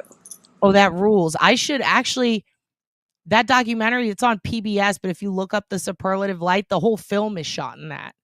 So in the film, like, you can literally use the screen to look around the entire room as we're acting in it. It's fucking nuts. And I was like, I had no idea that's how you guys were filming it, or I would have done my hair better. But yeah, it's an amazing camera. You missed the part where, like, this witness, yeah, it is an amazing camera. I'm sorry to change something. And speaking of cameras, anybody who thinks they have a small chest is welcome to use my camera, because I swear my boobs look like twice as big on the camera. I'm just looking at it. Jesus Christ. You got big tit cam on right now. You got shrimp cam. Shrimp tits cam is on. They did bring during after lunch. So this witness continued, and then Trina Kay, who's the prosecutor, kept talking to her. And well, after Lori was done, and she was trying to imply that, how many times did you talk to the prosecutor? How many conversations have you had? How long has it been? You know, and it wasn't anything at all, but she tried to make mountains out of molehills. She kept asking questions about things that hadn't even been brought up yet, that didn't need to be brought up. So she keeps opening the door. Every time she opens her mouth, another door opens. She's like the worst lawyer ever. Sally Portal. Also, I'd like to point out she's not a lawyer, and she has a shock collar around her waist. So any of you guys practicing or studying for the bar, you know, this is all you got to do better than. If you can do better than this, you're good. Okay? Then I did not hear what you just said. Did they shock her yet? That's all I want to know. No, but I have a plan. I told you the plan. Did I tell you the plan? Are you gonna shock her with your mind? What was it? I think you did, but I don't remember. There's a girl in the jury, in the gallery with me, and we both talked about it. And I'm like, okay, I'll go up. We'll figure out which one has the shocker in his hand, and I'll just start talking to him and distract him. And then you just come up behind him and go, boom! See if he shocks her by mistake. Dude, yeah, Lori likes being shocked. I fully agree. She's going to think it's Jesus talking to her. You better look out. Do it. Okay, I'm going to pop out so you can finish talking. So some of the things that you missed from Mary Jo was that our Nancy, whatever name I give her, if it ends in Joe, that's who I'm talking about. She said that on her date, Charles just went on and on about how much he loves JJ. And Lori got so, like, upset about that, and all the jurors raised their eyebrows, like, why would that bother you, you know? And when they took a break, I was on the elevator with Lori's cousin, and she said, I'm Lori's cousin, unfortunately. I felt really bad. And she also said, like, well, when she said, did you know that you were dating a married man? She's like, well, he was under the impression that you were having an affair. You just played that part. Jurors looked really dumbfounded after that. Like, oh boy, this is really starting to heat up. Here's the other thing. When they went into Charles Vallow's phone after he was killed, there's all these communications with this Nancy Jo and those hours of talking, and the Chandler Police Department didn't even contact her. You'd think if they did a phone extraction, they'd want to know who he was talking to right before he died. That's why she didn't find out for 6 months. Dude. Was it ex-wives? Oh, shit. Sorry. What if Lori had what if Lori took his phone and started texting with Mary Jo? That's what I would be fucking scared of. No, but she did text with Adam. So some of the times he was confused. And then they knew that they were planning this intervention and that her husband and her brother were talking. And that probably pissed them off. Jesus. But what was I just going to say?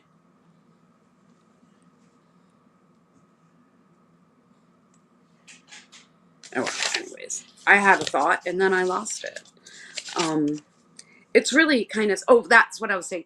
That Nancy Joe was the last person and Adam Cox were the last person had serious communications with him. And the police never contacted any of the people on his phone. When he died, you guys can see in the interviews, Lori acts like it's no big deal and she's all giggly and flirty and everything. And it wasn't until one of Charles Vallow's sons from a previous marriage got contacted that his father, the police said he was shot, but they didn't tell him that he died. So he calls his Aunt Kay Woodcock, and by then he had heard that the gunshot wounds, he couldn't sustain them, he had passed. So he calls his aunt and is like, I just got the weirdest call that Dad's dead. And she's like, what? She was in a nail salon getting her nails done. And this is the following day. So not only did her and Alex kill him, they didn't bother to tell anybody. So Kay's like, what? And she calls Larry and tells Larry that the son, Cody, called and said that his dad was dead. And Larry's like, there's something wrong here. Let me check it out. You know how they found out? From Google. He died July 11th and they didn't find out till July 12th from Googling it. So the cops not only had his phone, they didn't bother to contact anybody. They thought it was self-defense and that Lori would be like a normal wife and tell the family. They thought Lori would be a normal wife is the craziest shit I have ever heard. Her and Alex made it sound like Charles was angry and abusive and he hurt the kid. And here's the part that another person told me, and I didn't know this. And I would like if you tell me someone in the chat knows this. I don't know the movie Moana. Do you know the movie Moana? Yeah, starring Dwayne The Rock Johnson. I know the movie Moana. My daughter had just not one of the, I think she was too old for that. Something, I didn't see it. But apparently there's a song in Moana. What can I say except you're welcome? Is that it? It's something about her mother being happy with her. Oh, I'm going to cry.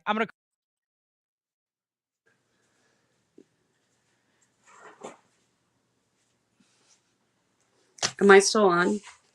You're still on. I'm trying not to cry. I'm out. Tylee is going along with the story that Charles is mean and angry and they fight all the time. And she has a bat that she got when she went to go live with her uncle Alex to help her feel safer. Because, supposedly Tylee brings the bat out. And their story is that Charles takes the bat from Tylee and hits Alex over the head with it. And that's why Alex shoots him. And when she's in the victim's advocate interrogation room by herself, you know how they don't realize that they're on camera even though they're alone, she's humming that song almost as if, well, I hope my mom's proud of me that I told the lie just like she told me. The Moana thing is really heavy, dude. Like that.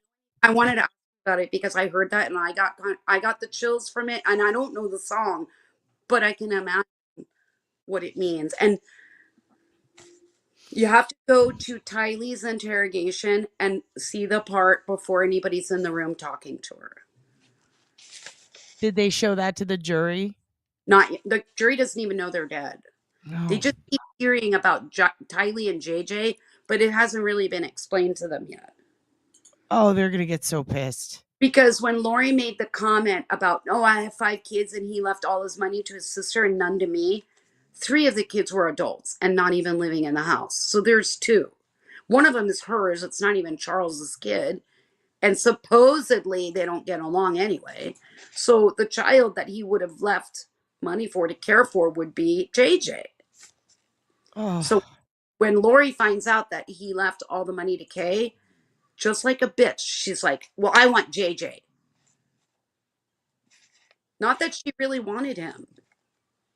Laura. And when Kay contacts the FBI or not the FBI, she tells the Chandler police, Jay with Lori, he's not safe with her. She said that. I'm so angry right now. Laura, we need a real quick. We have to do a cleanse after that. That Moana shit was sad. We're doing a quick cleanse. Give it 1 minute. Okay, here we go. It's time to remove my chihuahua's demon.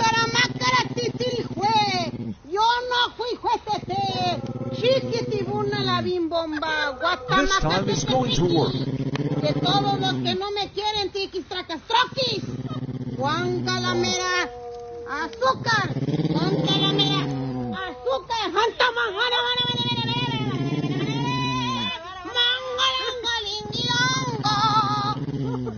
tiki tracatú. A la víbora de la mar, por aquí pueden pasar. Los de adelante corren mucho y los de atrás se quedarán. Hoy, mi amor, hasta el perro no te quiere. Ya está hecho el hechizo. Ahora sí. ¡Újule! Listo. Ahorita va a volar. Para que vean. Ya está, mija, el hechizo hecho para todos los que no me quieren.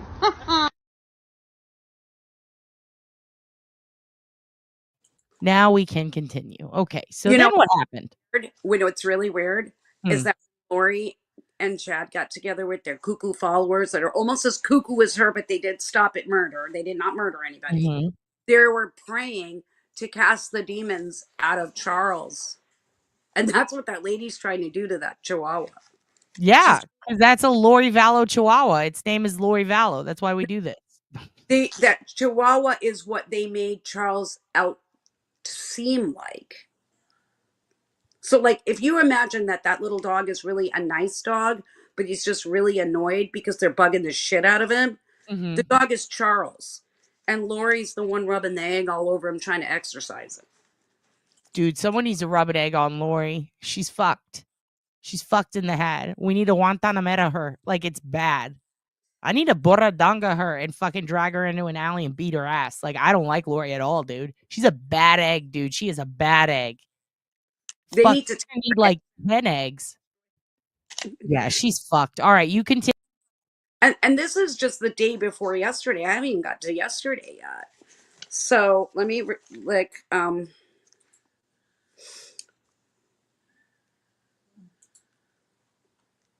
some of the shit that I wrote is so funny. I called it the circle of delusion.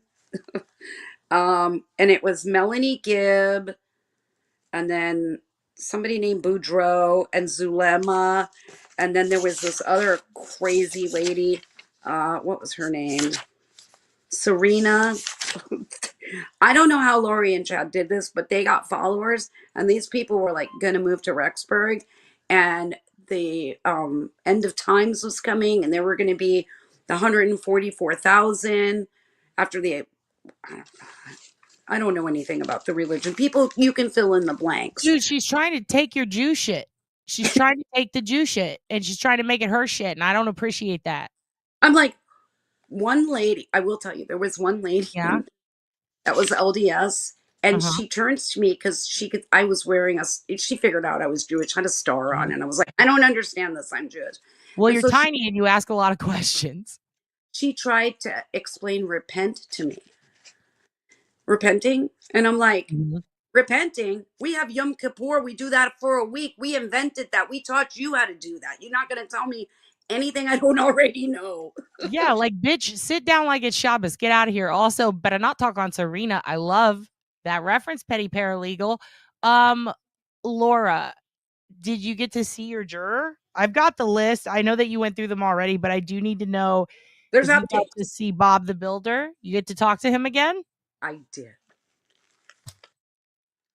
I'm going to leave. Tell me about this friendship, this budding friendship, because I love Bob the Builder already. Okay, let's just say that once we realized that I was in the gallery and he was in the jury, there was like no more talking.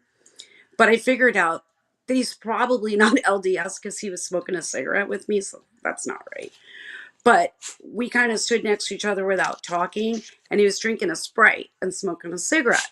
So he puts the cigarette out and he goes to throw the Sprite in the garbage, and what did he call it? Mormon coffee. He goes, Mormon coffee, and he threw it in and he laughed with me. So he was making a joke about. I love Bob the Builder, and that is the funniest because And Mormons don't drink soda. They don't drink soda either. Like, it's a big no-no. Well, it's not the soda. I think it's the caffeine. It's the caffeine in the soda, but Sprite doesn't have the caffeine, so Right. that's So Mormon coffee. when he was done with his Sprite, he threw it in the garbage and he goes, "My Mormon coffee." And also, it's like morning coffee. He did wordplay and he did a pun. Yeah. Bob the Builder. He So rules. you guys saw that witness for the day. Nancy Jo was the best. Then there was this other lady that came on. Her name was Christina Atwood. And I don't know what the primary program is, but if anybody knows about LDS, they were doing primary program. I wrote that down as a question.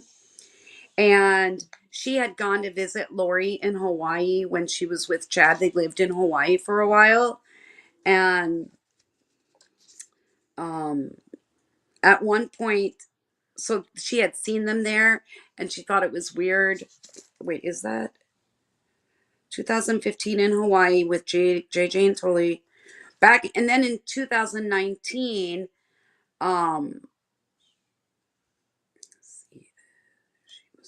she told this lady that she was upset with Charles and she wasn't with him anymore.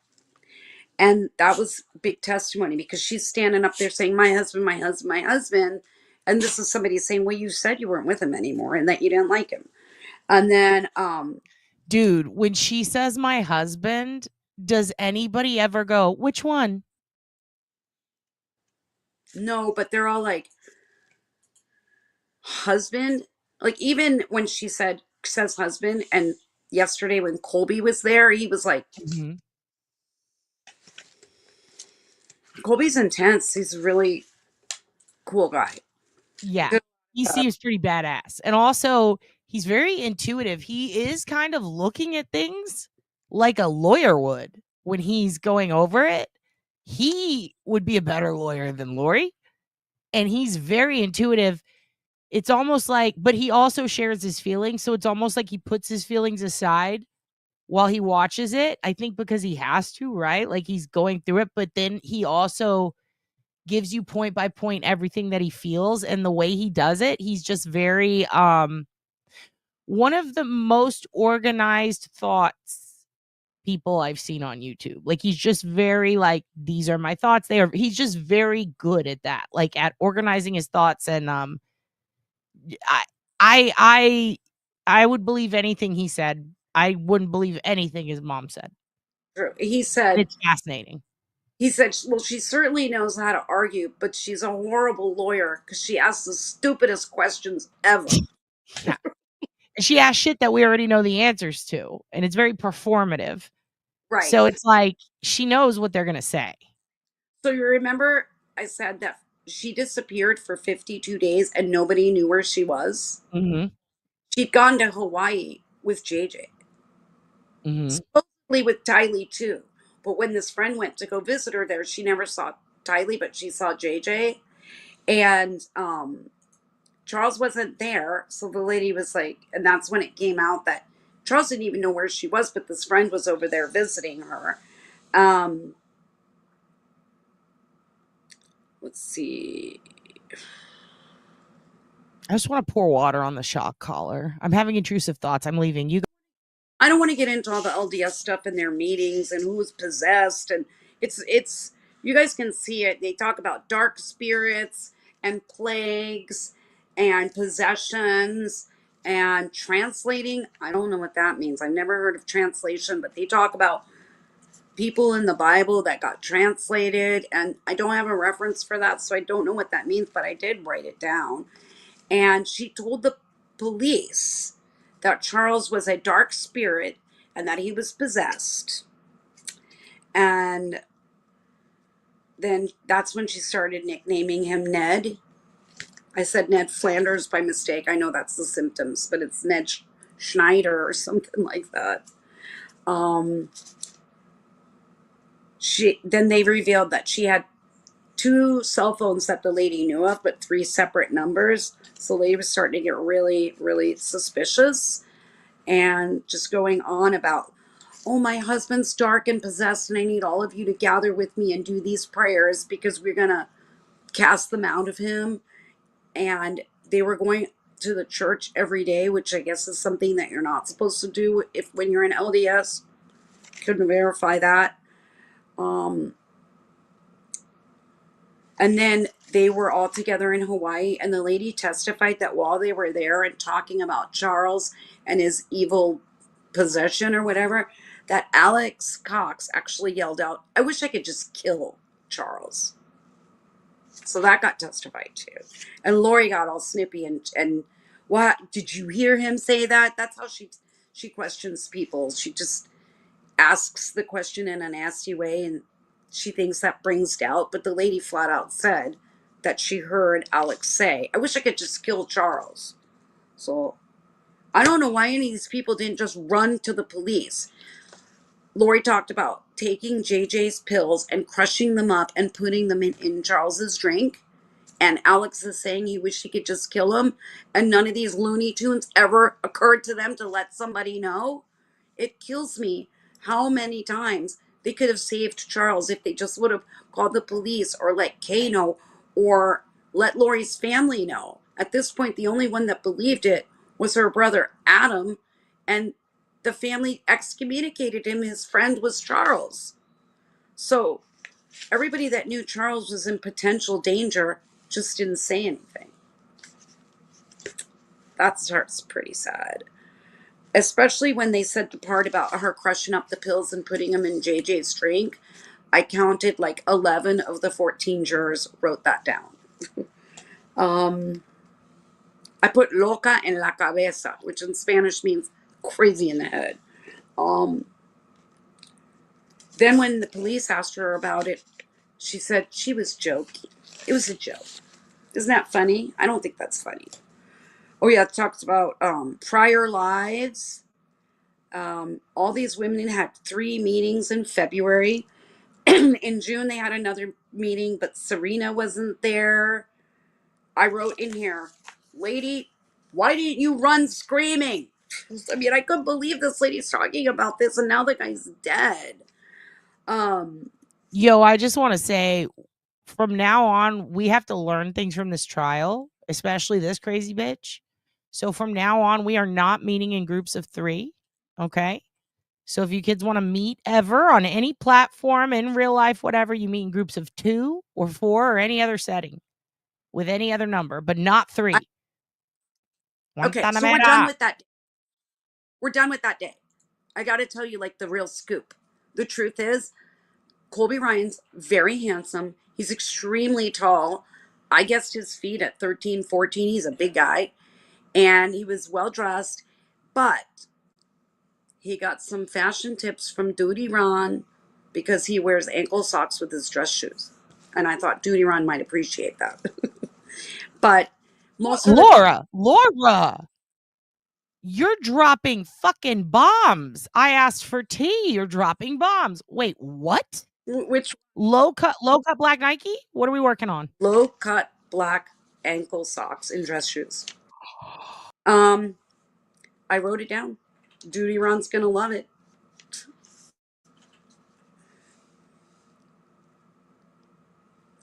I don't know. He's very serious looking. He looks worried and nervous. You could tell that he did a lot of praying. Okay, do you guys want to hear how the jury changed all of a sudden on Thursday? Okay, so prior to that, this is Arizona. Everybody's super casual. some of the clothes that they were wearing to come in looked like what you might sleep in, like super messy clothes, especially Man Bun. He was wearing like a BMX sweatshirt, and they all looked like they hadn't showered. It was very casual. All of a sudden, come Thursday, all the jurors have their hair perfect. They're wearing button-down shirts, and I can only guess that somebody talked to them and said, you need to class it up a little bit, because all the men had button downs, and even Bun took his bun out, and he had really nice curly hair that was, not a fro but curly. Laura, What? you know I've read a few books on behavioral analysis, and I can already tell. Just be honest with us. What are you You're the talking? one. You're the one who told the jury to class up what they're wearing, aren't you? It was you. You were the one who did that. I did send them telepathic mess. Damn it. No, but honestly, they looked different the next day. They were like It's more hot, alert though. and better dressed, and I can only imagine somebody said something to them, because that's way too big of a coincidence for like 7 or 8 people to suddenly be dressing differently. It would have been funny, though, if you walked by and you were like, Psst, Man Bun, get your shit together. And then you just walk Do you remember the mission you sent me on the last time? to fart? Or was that Miss Parks? No. Oh, I sent someone on a crop dusting mission. That might have been Miss Parks. I don't think she'll do it, though. I don't think she farts. What did I tell you to do? See if the judge smelled good. Yes. Did you sniff the judge? What happened? He smells good. Is it vetiver? Is it lavender? What is it? What is it? What is it? It's cologne, and he was walking behind me, and I just got the downwind. You got to get a mason jar and catch some of that and send it to me. But I'm a midget, and he's like tall. I know. You were downwind for like his pits probably hit you in the face. God, you're so lucky. Yeah, rich people don't fart. I think they pay to have their assholes removed. Okay, continue. Did you guys hear that Adam Cox, the good brother, is a pickleball instructor? As if I didn't even know what that, I mean, I've heard of pickleball before, but Okay, I'm back. What the fuck is pickleball? Because the comics play it and I don't know. What? The comics play it and I don't know what it is. I still don't. I know it because Lawyer plays pickleball, and he's always talking about it. It looks like tennis mixed with racquetball. There's like a racket and a ball, but you play on a tennis court. Like badminton? It's like a paddle racket, and I think the ball looks like it might be rubber. It doesn't look like a tennis ball, and it doesn't look like a tennis racket. It looks like a huge ping pong racket. The Lawyer I thought I knew. That doesn't seem like a game he would play, especially after. Did you see his TikTok? He soaks his face in sparkling water for 12 hours. It's up and does push-ups and then sits down and goes, hey, everybody. It's so fucking good. Apparently, Alex, the bad brother, the one that got brainwashed by his sister and Chad, apparently excommunicated from the LDS church twice. Now, they didn't say in court what it was, but the lady sitting next to me said it was because he was a sex addict. Oh, well, that makes sense. He does stand up. Okay. Yeah, that's not discouraged in my religion. In fact, a mitzvah is a good deed. And in Judaism, it's like your mitzvah, your duty to God, to have sex on Saturdays. So you guys are out here fucking for God on the weekends? I mean, I don't live by that, but I have joked around and been like, Andrew, hey, come on. Get Andrew in here. I have questions. Okay, I'm gonna pop out so you can tell us. Yeah, so the judge was on the escalator, and we smelled him downwind. I'm here. So I just smelled him. I didn't twerky in the dirty. So you guys are gonna twerky in the dirty tomorrow, because tomorrow's Saturday, right? What's today? I have to get my nails done. Yeah, well, I bet you do, so you can scratch his back up. Technically, it's sundown Friday to sundown Saturday. Wait, the whole time? No, that's just what our days, our Jewish holidays and stuff are sundown to sundown. They're not like calendar dates. I never when my family talks, I just don't listen sometimes, and I have to admit, like, that include like the Jews, the Baptists, the Catholics, all of them. I kind of shut down. So I have not been paying attention. I know we put rocks on my aunt's grave, and they said it was to not make the others jealous. That's what they told me. you have to realize that my father was an atheist. We weren't exactly raised religious, but they did put us in Sunday school because they didn't want us to be ignorant about knowing nothing. So, I mean, I know what the customs are, and I know that a lot of things are rules to live by to be a good person and stuff like that. But literally, my family never did any of that. Are you so when you're doing your mitzvah to God, or your mitzvah for God by fucking on Saturday, do you have to bust for it to be legit? I think it's for procreation. I don't think the bust is required. Oh, good. Well, But he yeah, doesn't seem like a vengeful God. yeah, like you definitely need to be with somebody that wants to get you pregnant as frequently as possible. Aw, I'm gonna get that bitch pregnant for God. That's the next shirt. All right, go. Yeah. There's I don't know how deep you want me to go into this because like Charles and Adam, we're going to go to the bishop and get his help and try to have an intervention with Lori, and they wanted to pull her temple card. I guess you have to have a card to go to temple. I don't know. And if they pulled her temple card, then she can go to the temple and do all those crazy praying. That it wasn't like the things that she was doing were outside the scope of the religion, and it's supposedly a bad thing to do all those things and to not follow the normal LDS rules and go make your own rules in the temple. That's the way I understood it. So they were trying to get the bishop to pull her card so they could intervene and maybe get her some mental help, which she apparently needed. Oh, I got to the planning something. Here it is. On 7/10 at 7:34 in the morning, Charles Vallow texts Adam, Alex is here. And then at 7:36, Adam texts back and said, they're planning something. So Adam tried to get Alex to leave Lori's house to go pick him up at the airport. But Alex wouldn't pick up his phone. So he was trying to get Charles to go to the house where it would be safe. He was very suspicious that Lori and Alex would do something.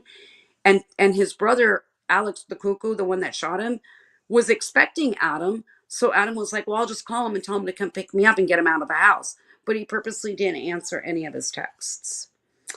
And they never got to plan out their intervention because they killed Charles almost right away. Oh, here I wrote down which jury numbers gave Lori the what the fuck. Look, right at that point, I wrote down the numbers of the jurors that went, what the? It's like that. Then nobody told Adam that Charles was shot.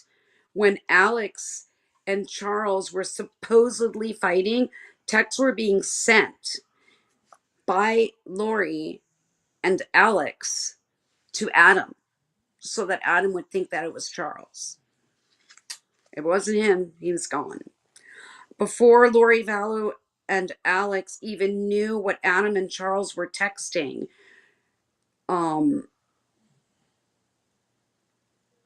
he wasn't dead. Wait a minute.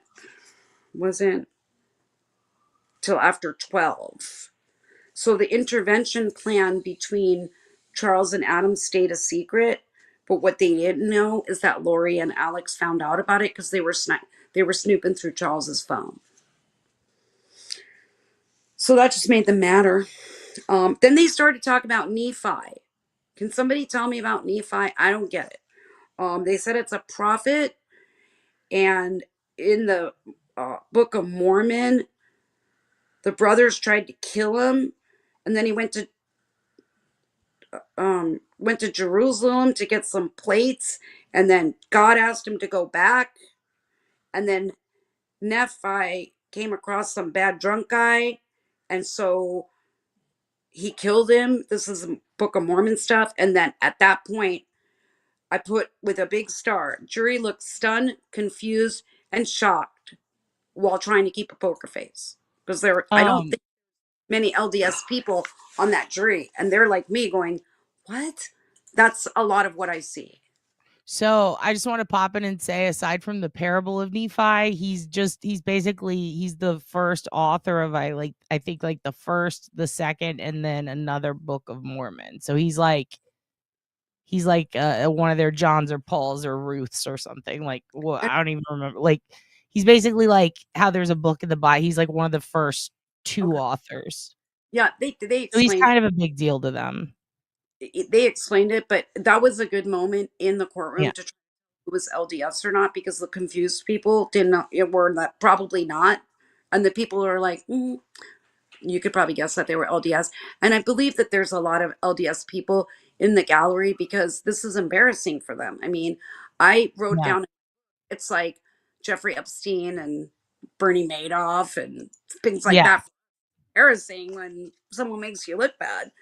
Yeah. Well, like, you know, And I've during got Southern Baptists in my family, so imagine when you see like that homeboy up there with the fire eyes in his jet talking about the fucking devil. Like it's like you're making everyone look creepy. Quit it, you know? and it was really sad because during the time where they're talking about these things that I'm sure a lot of them found quite sacrilegious, the way that Lori and Alex and Chad misinterpreted the real gospels that they have. Colby had his face down and he was clenching his jaws like he was upset, and you can tell that he was praying. Yeah. And it's also like when you actually like when you're someone who's really deeply embedded in any religion and you care and you're not doing awful things, like you're following it for the actual purpose, like to bring good out of it. It's got to be infuriating as fuck to hear somebody use that to not to literally justify such horrific actions that don't fall in line with everything you believe. Like it's definitely infuriating. It'd be like if somebody like murdered someone and said, well, all comics do this. I'd be like, no, we don't. We don't all do that. Exactly. You'd be Yeah. embarrassed if somebody did something that would give comics a bad name, and it's Yeah. suddenly everyone's looking at comics weird. That's not cool. So during the time, I mentioned that this is the prosecutor direct examination to Adam Cox, the good brother. Then comes Lori Vallow to do the cross-examination of her own brother, who she got kicked out of the family, and he hasn't spoken to the family since all this shit went down.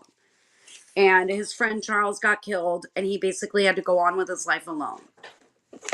I don't know what his relationship with his family is now, but they talked about it when it was bad.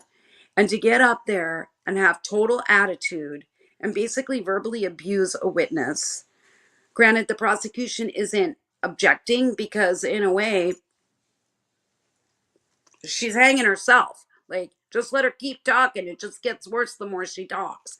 But I felt bad for Adam because his sister's up there and it's like, do you have any idea when you saw me last? When was the last time we saw you? Did you go to Colby's wedding? Were you there at the house? What about the time we all got together and it was at the same house? And then the big famous saying, the big famous funny thing that happened today while Adam's on the stand, she goes, you don't have any idea when you saw me last? And then she's like, you don't remember me making my famous green chili enchiladas? I'm telling you, you heard people laugh. Like, what the hell do enchiladas have anything to do with anything? Laura,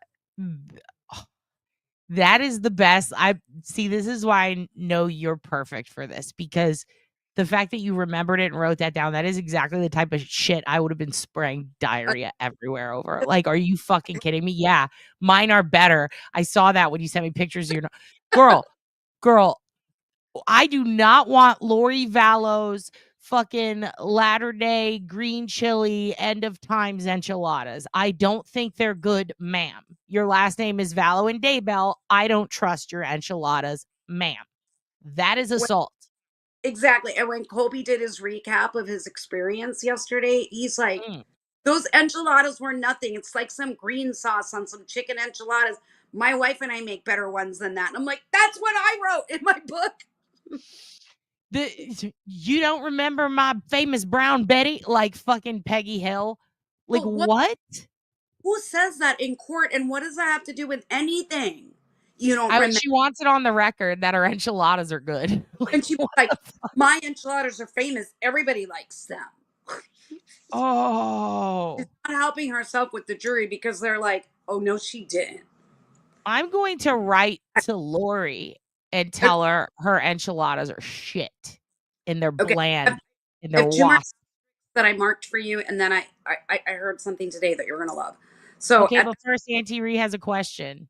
Yeah. Was Lori eating candies in court? I see the back of her head unless she gets up or turns to talk to her co-counsel. She has stared at me a couple times. I'm kind of scared. Okay. Okay. She doesn't like you because you're noting the enchilada stuff. Maybe. Yeah. But Colby Ryan looked straight up pissed when she said that about the enchiladas in court. 'Cause he knows they're not good. He knows. I need to find out if he said it. If he's eating those enchiladas, I want to know. Yeah, I and want she to know. bobbed the builder back into an arm-crossed twisting stance. The enchiladas, he was not pleased. This is good to know. This is good info. This is really good info. You are very, very inquisitive, and I love this. All right. That 4 of the jurors were like that. Now, she said to him, she goes, did you see with your eyes? Did you hear with your ears me personally conspiring to kill my husband? She said it just like that, very loudly and very hostilely, as if that was a mic drop moment. Since he didn't hear her say the words, I'm conspiring with Alex, that they're conspiring to kill the husband, that suddenly is going to make her innocent. I don't think so. But she seemed very proud of herself when she said that. And she said it just like that. Did you see it with your own eyes? Did you hear it with your own ears? Me, please. With my brother to kill my husband. That's the way she said it. Okay, and she kept on going. And then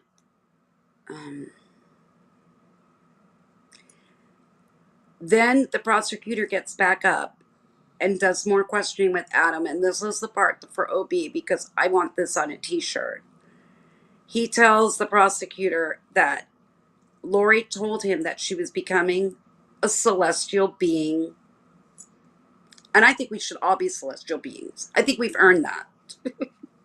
I love that saying, or those words. Celestial being is what she told everybody that she was. And that she, because she's a celestial being, she no longer has to repent.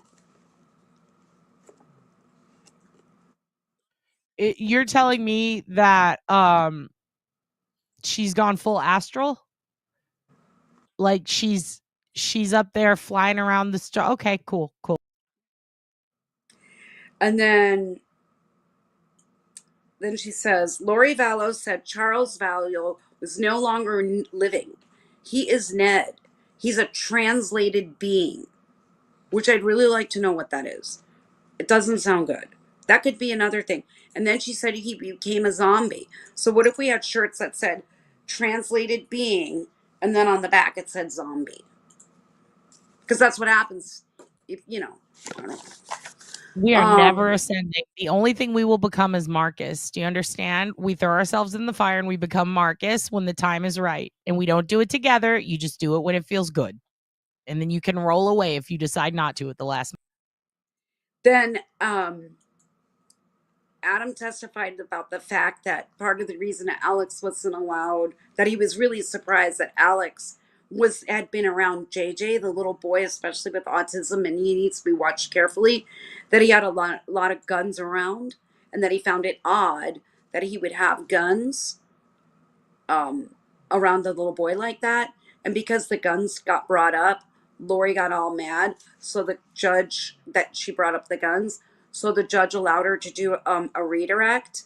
And when she got up to talk to her brother again, she went like this. That was pretty big. She hand signaled gun shooting to her brother. She did a pew pew at her other brother? It's all coy. I don't know if they showed it on TV. Dude, yikes. Yikes indeed. Also, Sassy, thank you for the $2 to make me holla. That will be spent on probably an what did you say? We've ascended shirt. What are we gonna get? It said, we're not getting zombie shirts. She scares the shit out of me. I don't want her to think we believe her. oh, he either needed to be or already was a translated being, and that he was now a zombie. So she was telling her followers, her flock, her cuckoos, that Charles Vallow is no longer alive. That he's now been he's a translated being. He's turned into a zombie, and his name is Ned. In Texas, doing the gun thing at someone, finger guns, that is assault. Like literally. Like It's here. It is here too. That's why it's kind of a big deal. So she committed a major felony while cross interviewing her brother. Well, okay, cool. Saying something like, "Go ahead and hit me and find out what happens." That's also considered. Actually, Laura, we're editing it. It's going to be Celestial Beans is going to be the shirt. I think that's good. That's good. And we are going to get Lori's green enchiladas with a big red X through it. We should put like a scratch and sniff poofy cloud on the back, and then out comes a Hugin fart. Yeah, dude, I bet. And then that's scratch. a Hugin fart. Yeah. Hugin fart enchilada. Actually, Hugin should fart in her face instead of the shock collar. I feel like that would be so much worse for her. Okay, so tell me if you want to hear about this lady or not. The next. Okay, tell us about the lady, and then we do have to wrap up because I have to go. Hugin has to do his thing. I didn't hear what you said. Hugin has to do his. Yeah, do the last two things that you have to do, and then I have to go because Hugin has to do his things. But I'm loving this. Well, I can stop. There's two more witnesses. There's Serena Sharp and Kay Woodcock. I can save those. You kind of saw Kay, but you didn't see my notes. Kay was intense, and I have a lot of notes. I was so excited for her. I wrote her name real big. Yay! Dude, she rules, and she's doing great on Twitter. Very proud of her. I mean, she nailed it.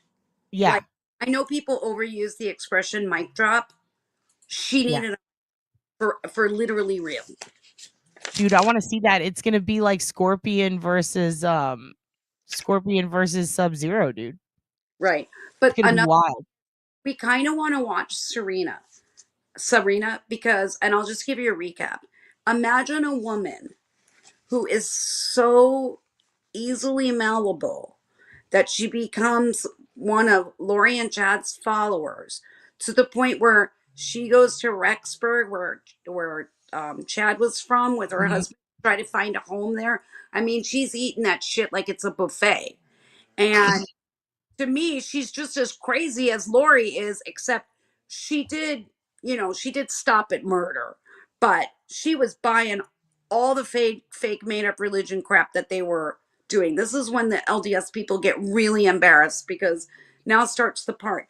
But if you guys want to see what a person fully tricked by a cult is really like, and some of the things that she says and does, and how scared she acts on the stand still after 6 years of Lori. And like, I wrote a lot of notes about her because it's just unbelievable. She was brave, and she said what she had to say, but when Lori was questioning her, she was really mean and badgering and hostile, and you could tell the lady was still really scared of her, and some of her answers were, I felt bad for her. That's right, because that's like if your old cult leader is it's like if your old, I mean, it's her old cult leader is admonishing her while cross-examining her, and she's a witness. That's also, I feel like that, I mean, that's a conflict. I don't like this. I don't like pro se. I hate it. And there's testimony about them talking shit about each other and being yentas and gossips, and like, there's 4 of you still stabbing each other in the back. Oh my God. And it does go on. We are going to get a Serena Ship Buffet shirt, though. That is happening. Okay, let me go by the asterisks real quick.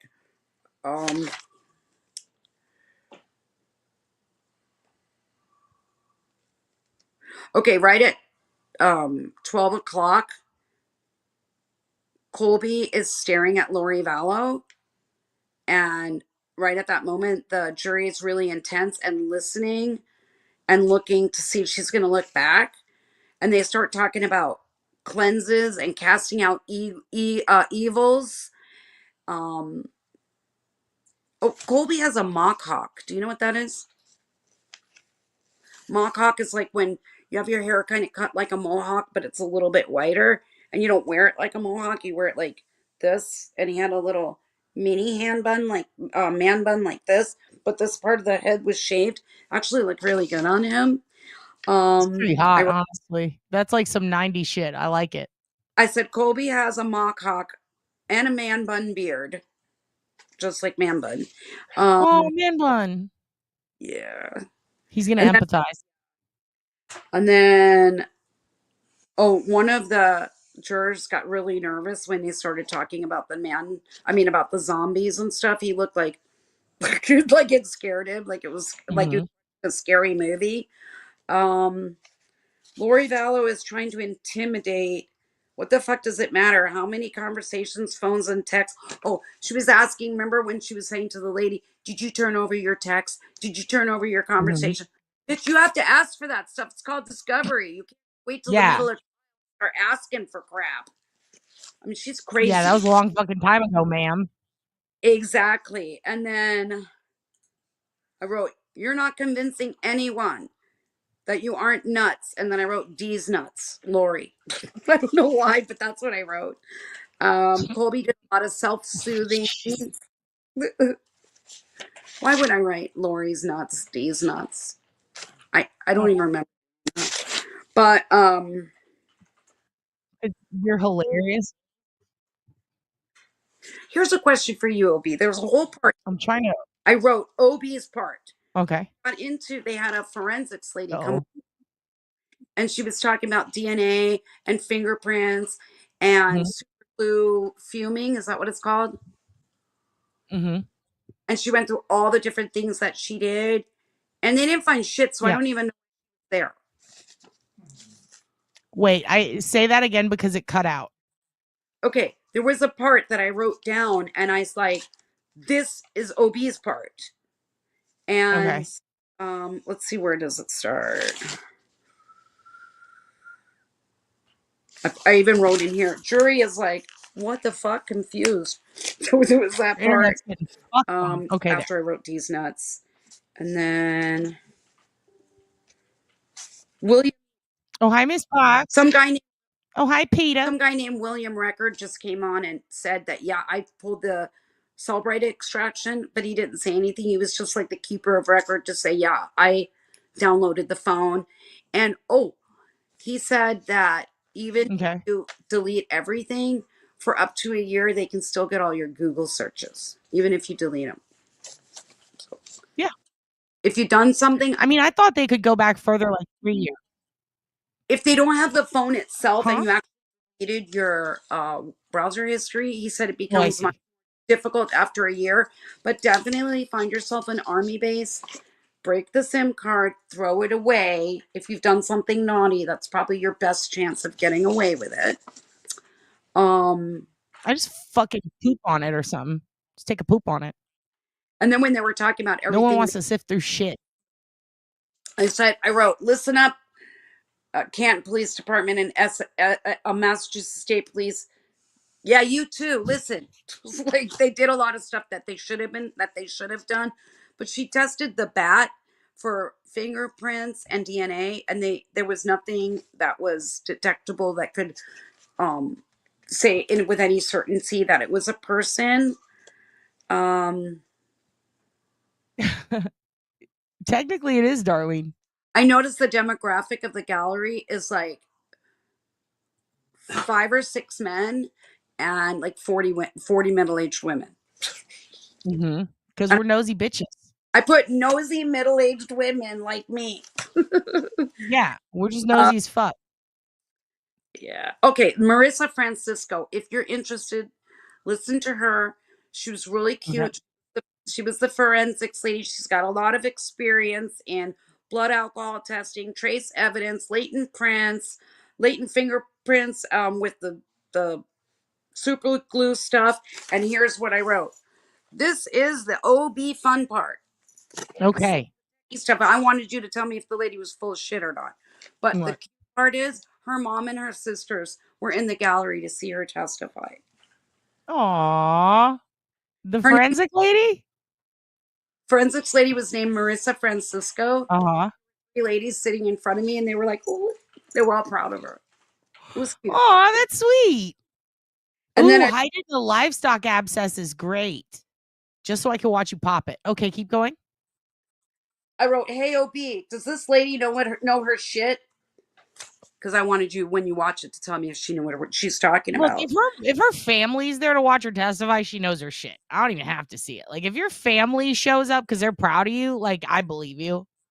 And here's where I wrote, Colby wears dress socks with ankle socks, just like Duty Ron. The thing's okay. Why did they test the bat if they didn't find anything? Why did they have the lady come testify the bat if then nothing was found? I don't understand that. Well, that would have been the defense's call, likely to use in their favor, right? She probably didn't testify on behalf. Like, she's available. If they did any forensic evidence on either side, that person has to be available for cross or available for the others, just like how the ARCA thing was in Canton. But in this case, I believe it was specifically so Lori could say something to the effect of, he was, I think, was it swinging? I don't remember. It had something to do with the bat and the order in which it happened. From Tylee and hit Alex over the head with it. So you would Yeah, but it was metal, right? I think so. And I think it was metal. So I think the plan was to plant it. It seems to me like they planted it next to where what would have sensibly been where Charles dropped it. But here's the kicker. Where they planted it was by his right hand. And he's a lefty? His sister testified that he was Lori said earlier in the trial that he was a lefty pitcher and a lefty, but he was a right-hand batter. She knew to say that, which tells you that she knew that she fucked up. And when Kay testified, she specifically said, no, he was a lefty, lefty, lefty. He batted left, left, and he was a lefty. So that's, I don't think the jury picked up on it because they didn't ask a question.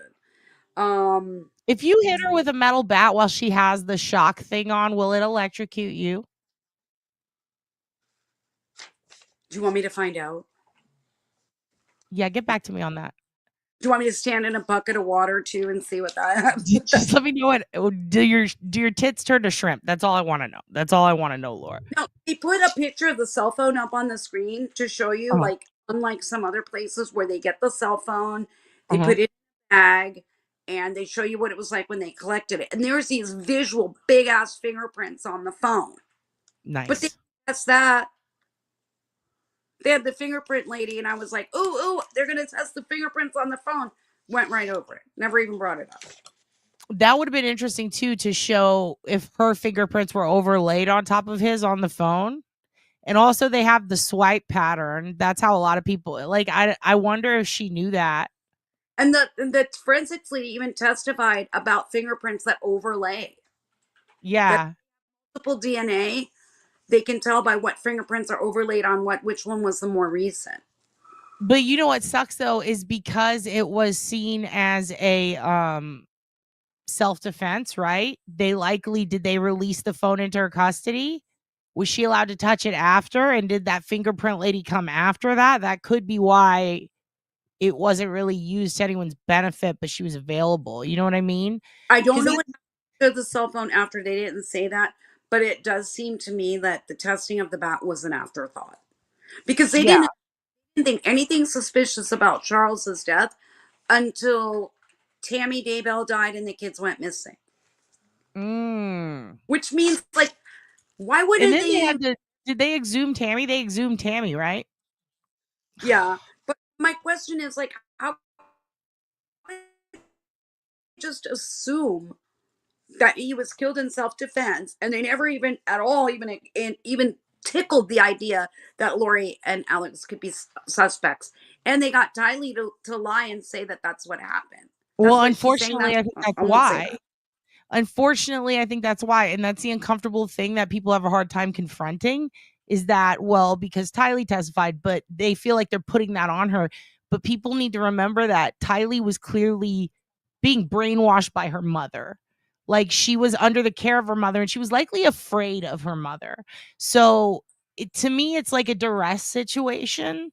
And I don't think that she realized, because you have to remember, her mom's been living in a fucking loop-de-loo Looney Tune fantasy land for a minute now. Away for 52 days, and then again it turned out being like 70 something days total that they didn't know where she was. And the other thing was, Lori told the cops that the relationship between Tylee and Charles was really bad, and then that Charles yelled at her all the time, and sometimes it got physical. And both Colby and Kay were like, no, she was a 16-year-old girl, and yeah, they argued. That's very normal. But the way they didn't do an investigation because it was self-defense, so they wouldn't ask Colby and Kay, so they had no opportunity to say that. Right.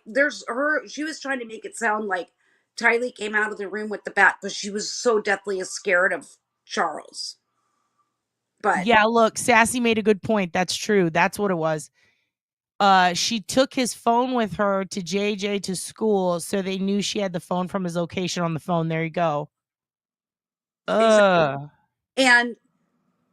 they never looked into any of it. Everything that the Chandler police did was hindsight. And I already told you guys that the detective from Chandler police, I call him Trooper Paul, okay? Because he did some they let it all go, and it wasn't in, hindsight's 2020, right? Then they go back and look at it. And by then a lot of the stuff is lost. But they tried to make Charles out to be someone that I wasn't, and multiple people testified that he was soft-spoken, very gentle, that Lori would scream at him and he would just sit there, and that he wasn't anything like they described to the police. And that could have been why they thought it was self-defense. They just took their word for it. But the sister had to find out on Google. But also there was footage of him talking to the police. They didn't believe any of it. Prior. And he was very chill, and he's like, well, my wife believes the end of the days is coming. She's kind of Christ-like figure, and it's fucking nutty. Like, he didn't cuss, but, he was just being very like, yikes, it's embarrassing. She needs help. Unfortunately, it kind of reminds me of the, I think Andrea Yates is the one in Houston, maybe, like, where she needed mental health help, and the husband was denying it. But in this case, it would be the cops. Ugh. So anyways, you kind of get it. I mean, to find out that your own brother is dying, that your brother has problems with his wife, that she's scared of her, that his brother-in-law, Adam's trying to help him.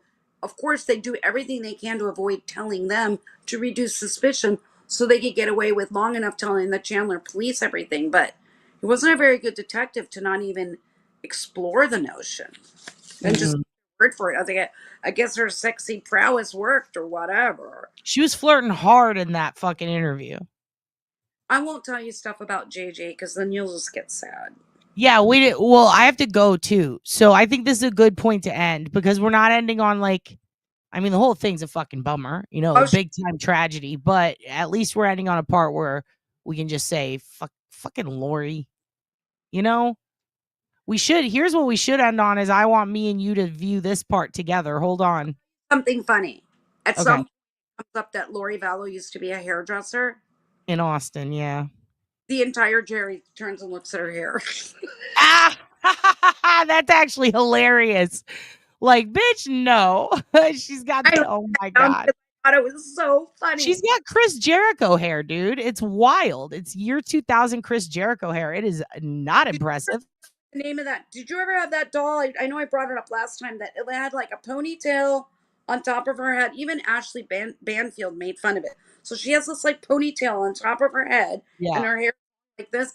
And I know I had a doll when I was little that you could like pull her hair out really long, and then there was like a string on her back that you could pull, and then the hair would go back in and make her have short hair again. And that's what she looks like. No, my only dolls were Marcus figurines. That's all I had growing up. And you could throw him in the fire. That was the only option. And you could feed him DMT if he cried. Okay. So basically the only one I didn't go over was Kay, and you watched it. I would highly suggest. I didn't get to see it all. So that's why I'm like, let's do that one next time. Okay, so remind me next time that where I am is Kay. Okay. I'm sorry it took so long on this end. I have like no idea what time it is. I have no concept of how long I've been on there. I want to thank everybody for putting up with me, and I really Dude, would. what? Thank you. Are you crazy? No one's putting up with you. We love this shit. I would like not only for people to ask more questions next time, Okay. but maybe if we can figure out before Monday, give me a list of questions of things to find out, look for. Maybe I'm not noticing stuff that other people want to know about, like something that I can observe that would be interesting to people. Or Okay. I did write a funny note. I wrote in there that the judge could really use a yarmulke because he just has a little bald spot like this big. Don't you talk about my judge that way. Don't talk about my judge daddy. Don't. If you've ever seen Brother Counselor, he wears a yarmulke. The judge's bald spot, it's just starting. It's like this big. But if he pretended to be Jewish and put a yarmulke on, no one would know.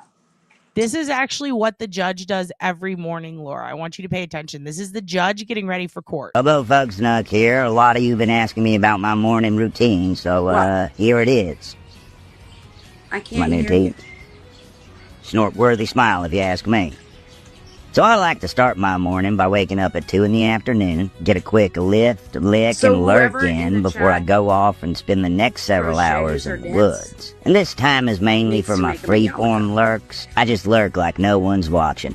Then I head into town to do some casual creeping. I mean, I'm freaking everyone out because I'm getting in my squirms. But you gotta squirm to stay firm. I forget what I'm doing for the next 3 days and get an office job that I absolutely hate. Spend most of my time hiding in the storage closet, but all my coworkers know I'm in there. The next 26 hours I'm purposefully unconscious, come to so I can try on some tuxes because I'm getting married. Love to Ragnora. I'll practice my funeral for 30 minutes, at which point I gotta pretend to listen to someone tell me about a dream they had, but I'm really just thinking about what I'm gonna say. Then, and this is important, I'll just wait, eerily, for hours. What am I waiting for? A big heap of nothing. I wait to wait. I'll spend 2 minutes trying to create fire with my mind, giving me just enough time for a last lurk before the day begins. That's the Bobo way.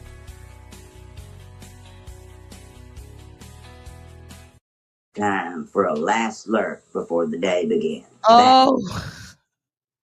I was really hoping that a picture of Andrew would never get out, or that you guys would never that video. That's Andrew, dude. This is what Andrew does all day. He just lurks. He just house and says, "You gotta squirm." You gotta lurk, dude. You gotta squirm and lurk, dude. That's what Andrew does. Dude. That is It's great. He looks like Arnold Schwarzenegger had a Teenage Mutant Ninja Turtle. I mean, he kind of looks like Brian Albert. What? He looks like Brian Albert. I think he looks like, as ugly as he is, he's better looking than Brian Albert. That's Chief Berkowitz. Wait, no, which one is the one that which one is the select board one that we just ousted, that Susan just ousted? Oh, Bob O'Connell, I think his name. What was his name? Bob McDupa? Bob McCarthy? Nope, that's not. But no, Bob has the mustache. Fuck. He's the reason I'm the random fucking citizen in court. Bob McCarthy? No, it's John. John, that one. John something. I thought it was Conley. Higgins? Higgins, Conley, McNamara or some shit? Listen, when I first started watching Karen Reed trials and trying to learn all the details a long time ago, I got Morrissey and that guy because they're both like meatball heads. Yeah, McMeatball. It's John Conley. There you go. I'm just gonna start calling them Mick Irishes because I'm fucking done with memorizing all these fucking. Is Mick a bad thing to say? Yeah. By itself?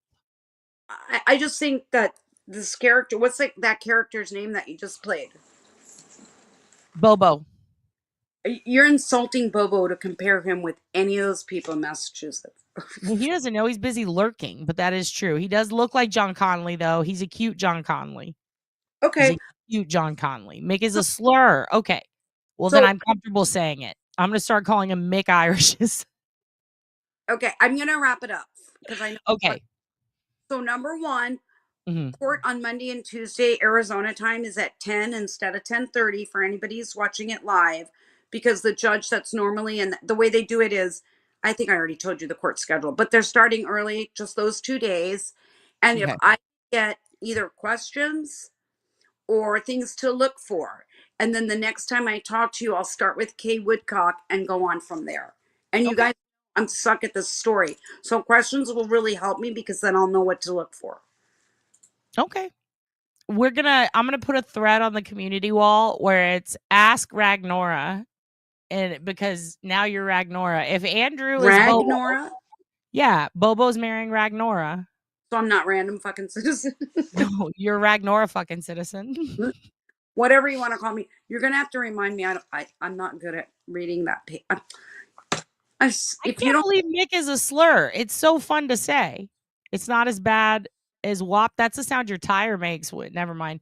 I do pay attention in court, but then when I come on your show, like we talk about stuff that wasn't in this trial, and I get confused, and then I don't follow the story, and good. I get the timeline mixed up. I talk about things that happen. Good. I want to keep you on your toes and tits. We're trying to fucking have a time. We're trying to have a time. I'm going to start taking less notes so then I can go over them all, because what I basically have is so many notes that I'm trying to find little pieces to tell you guys. How about one of these days you're not allowed to take any notes? You're only allowed to draw it. Or I can send you the pad afterward and you can scan it and you can put it. Don't send me your pads, Laura. I ain't that type of person. I just need your drawings. Notebooks and drawings. I can give it to you, and so even though I don't go on Discord, you can maybe scan the book and put it on Discord and people can read it, and then they can have questions and ask me like, what the hell does that mean? It better look like Charlie Kelly's dream book. You better have like crayon drawings of worms with German hats and shit. Like, I can't wait. I have to tell you real fast. I changed Ski Bum's name. What? I changed Ski Bum's name. What did you change it to? Golf Pro.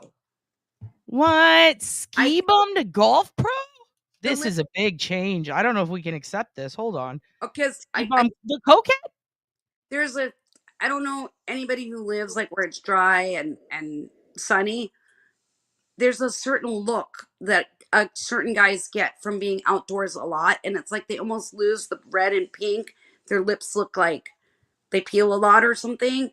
But when I saw him walking after somebody told them to dress nicer, he was wearing really nice shoes, that Adidas shoes that are golf people shoes. Dude, first of all, golf people and cokehead, I now have a perfect picture of him in my brain. Also, yes, Jason, you're the first person to get that. My name is Simon, and I like to draw drawings. That's from Saturday Night Live in the 90s. Remember Mike? But I will send you the notes if you want, and then anybody that's interested can read them, and then I can ask questions. I can answer questions from people who can't interpret what I wrote. Definitely send me your notes, Laura. I'd like to decipher them like you are the Zodiac Killer. Also, tell Andrew. It says it's having trouble. Is it? So I guess I'll go. I think Laura thinks we're done. Good night, everybody. I'm sorry I hogged up so much time. You didn't hog up any time. You're the best. She can't hear me. You guys. Laura's hilarious. I don't know why she couldn't hear me. Can you guys hear me? Yeah, he's probably duked in the house somewhere. Fucking Laura. She always says she's sorry and she's doing us a favor. That's how you know she belongs. We're the type where someone yells at us and we're like, I'm sorry. Do you like my drawings? I have to go. Hugin staged a protest. Hugin has staged a protest. I really, I've sat on my stream and that the connection was lost and it gave me an X to leave. What? Oh, I think your internet was getting kind of wonky. I wonder if it bounced you. Rag Laura? We can call her that. Who's shit in my shoe? I'm very tired. Listen, I have to go. Thank you guys so much for being here. I really appreciate you. we are going to come back probably tomorrow. And we are going to hear more from Laura. I would encourage everyone. We'll watch Kay Woodcock's testimony tomorrow and then have Laura on. And we're also going to probably do some, I don't know what you guys are open about. You can't hear me? Uh-oh. Well, here's what I'm going to do. I'm just, you know what?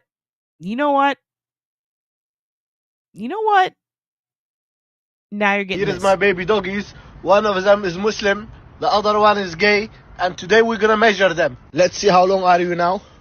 1, 2 middle finger long, and you 1, 2 middle finger and a half. You are very cute boy, gay, little bit LGQHD TV candidate, but it's okay. I still love you. You can be what you like because you are a dog. And you always itching because try to clean yourself. Stop twerking in the dirty. They are always twerking in the dirty, and they do this in the garden, and he digging, and he make the holes. One is making the holes, and this one is looking for holes to penetration.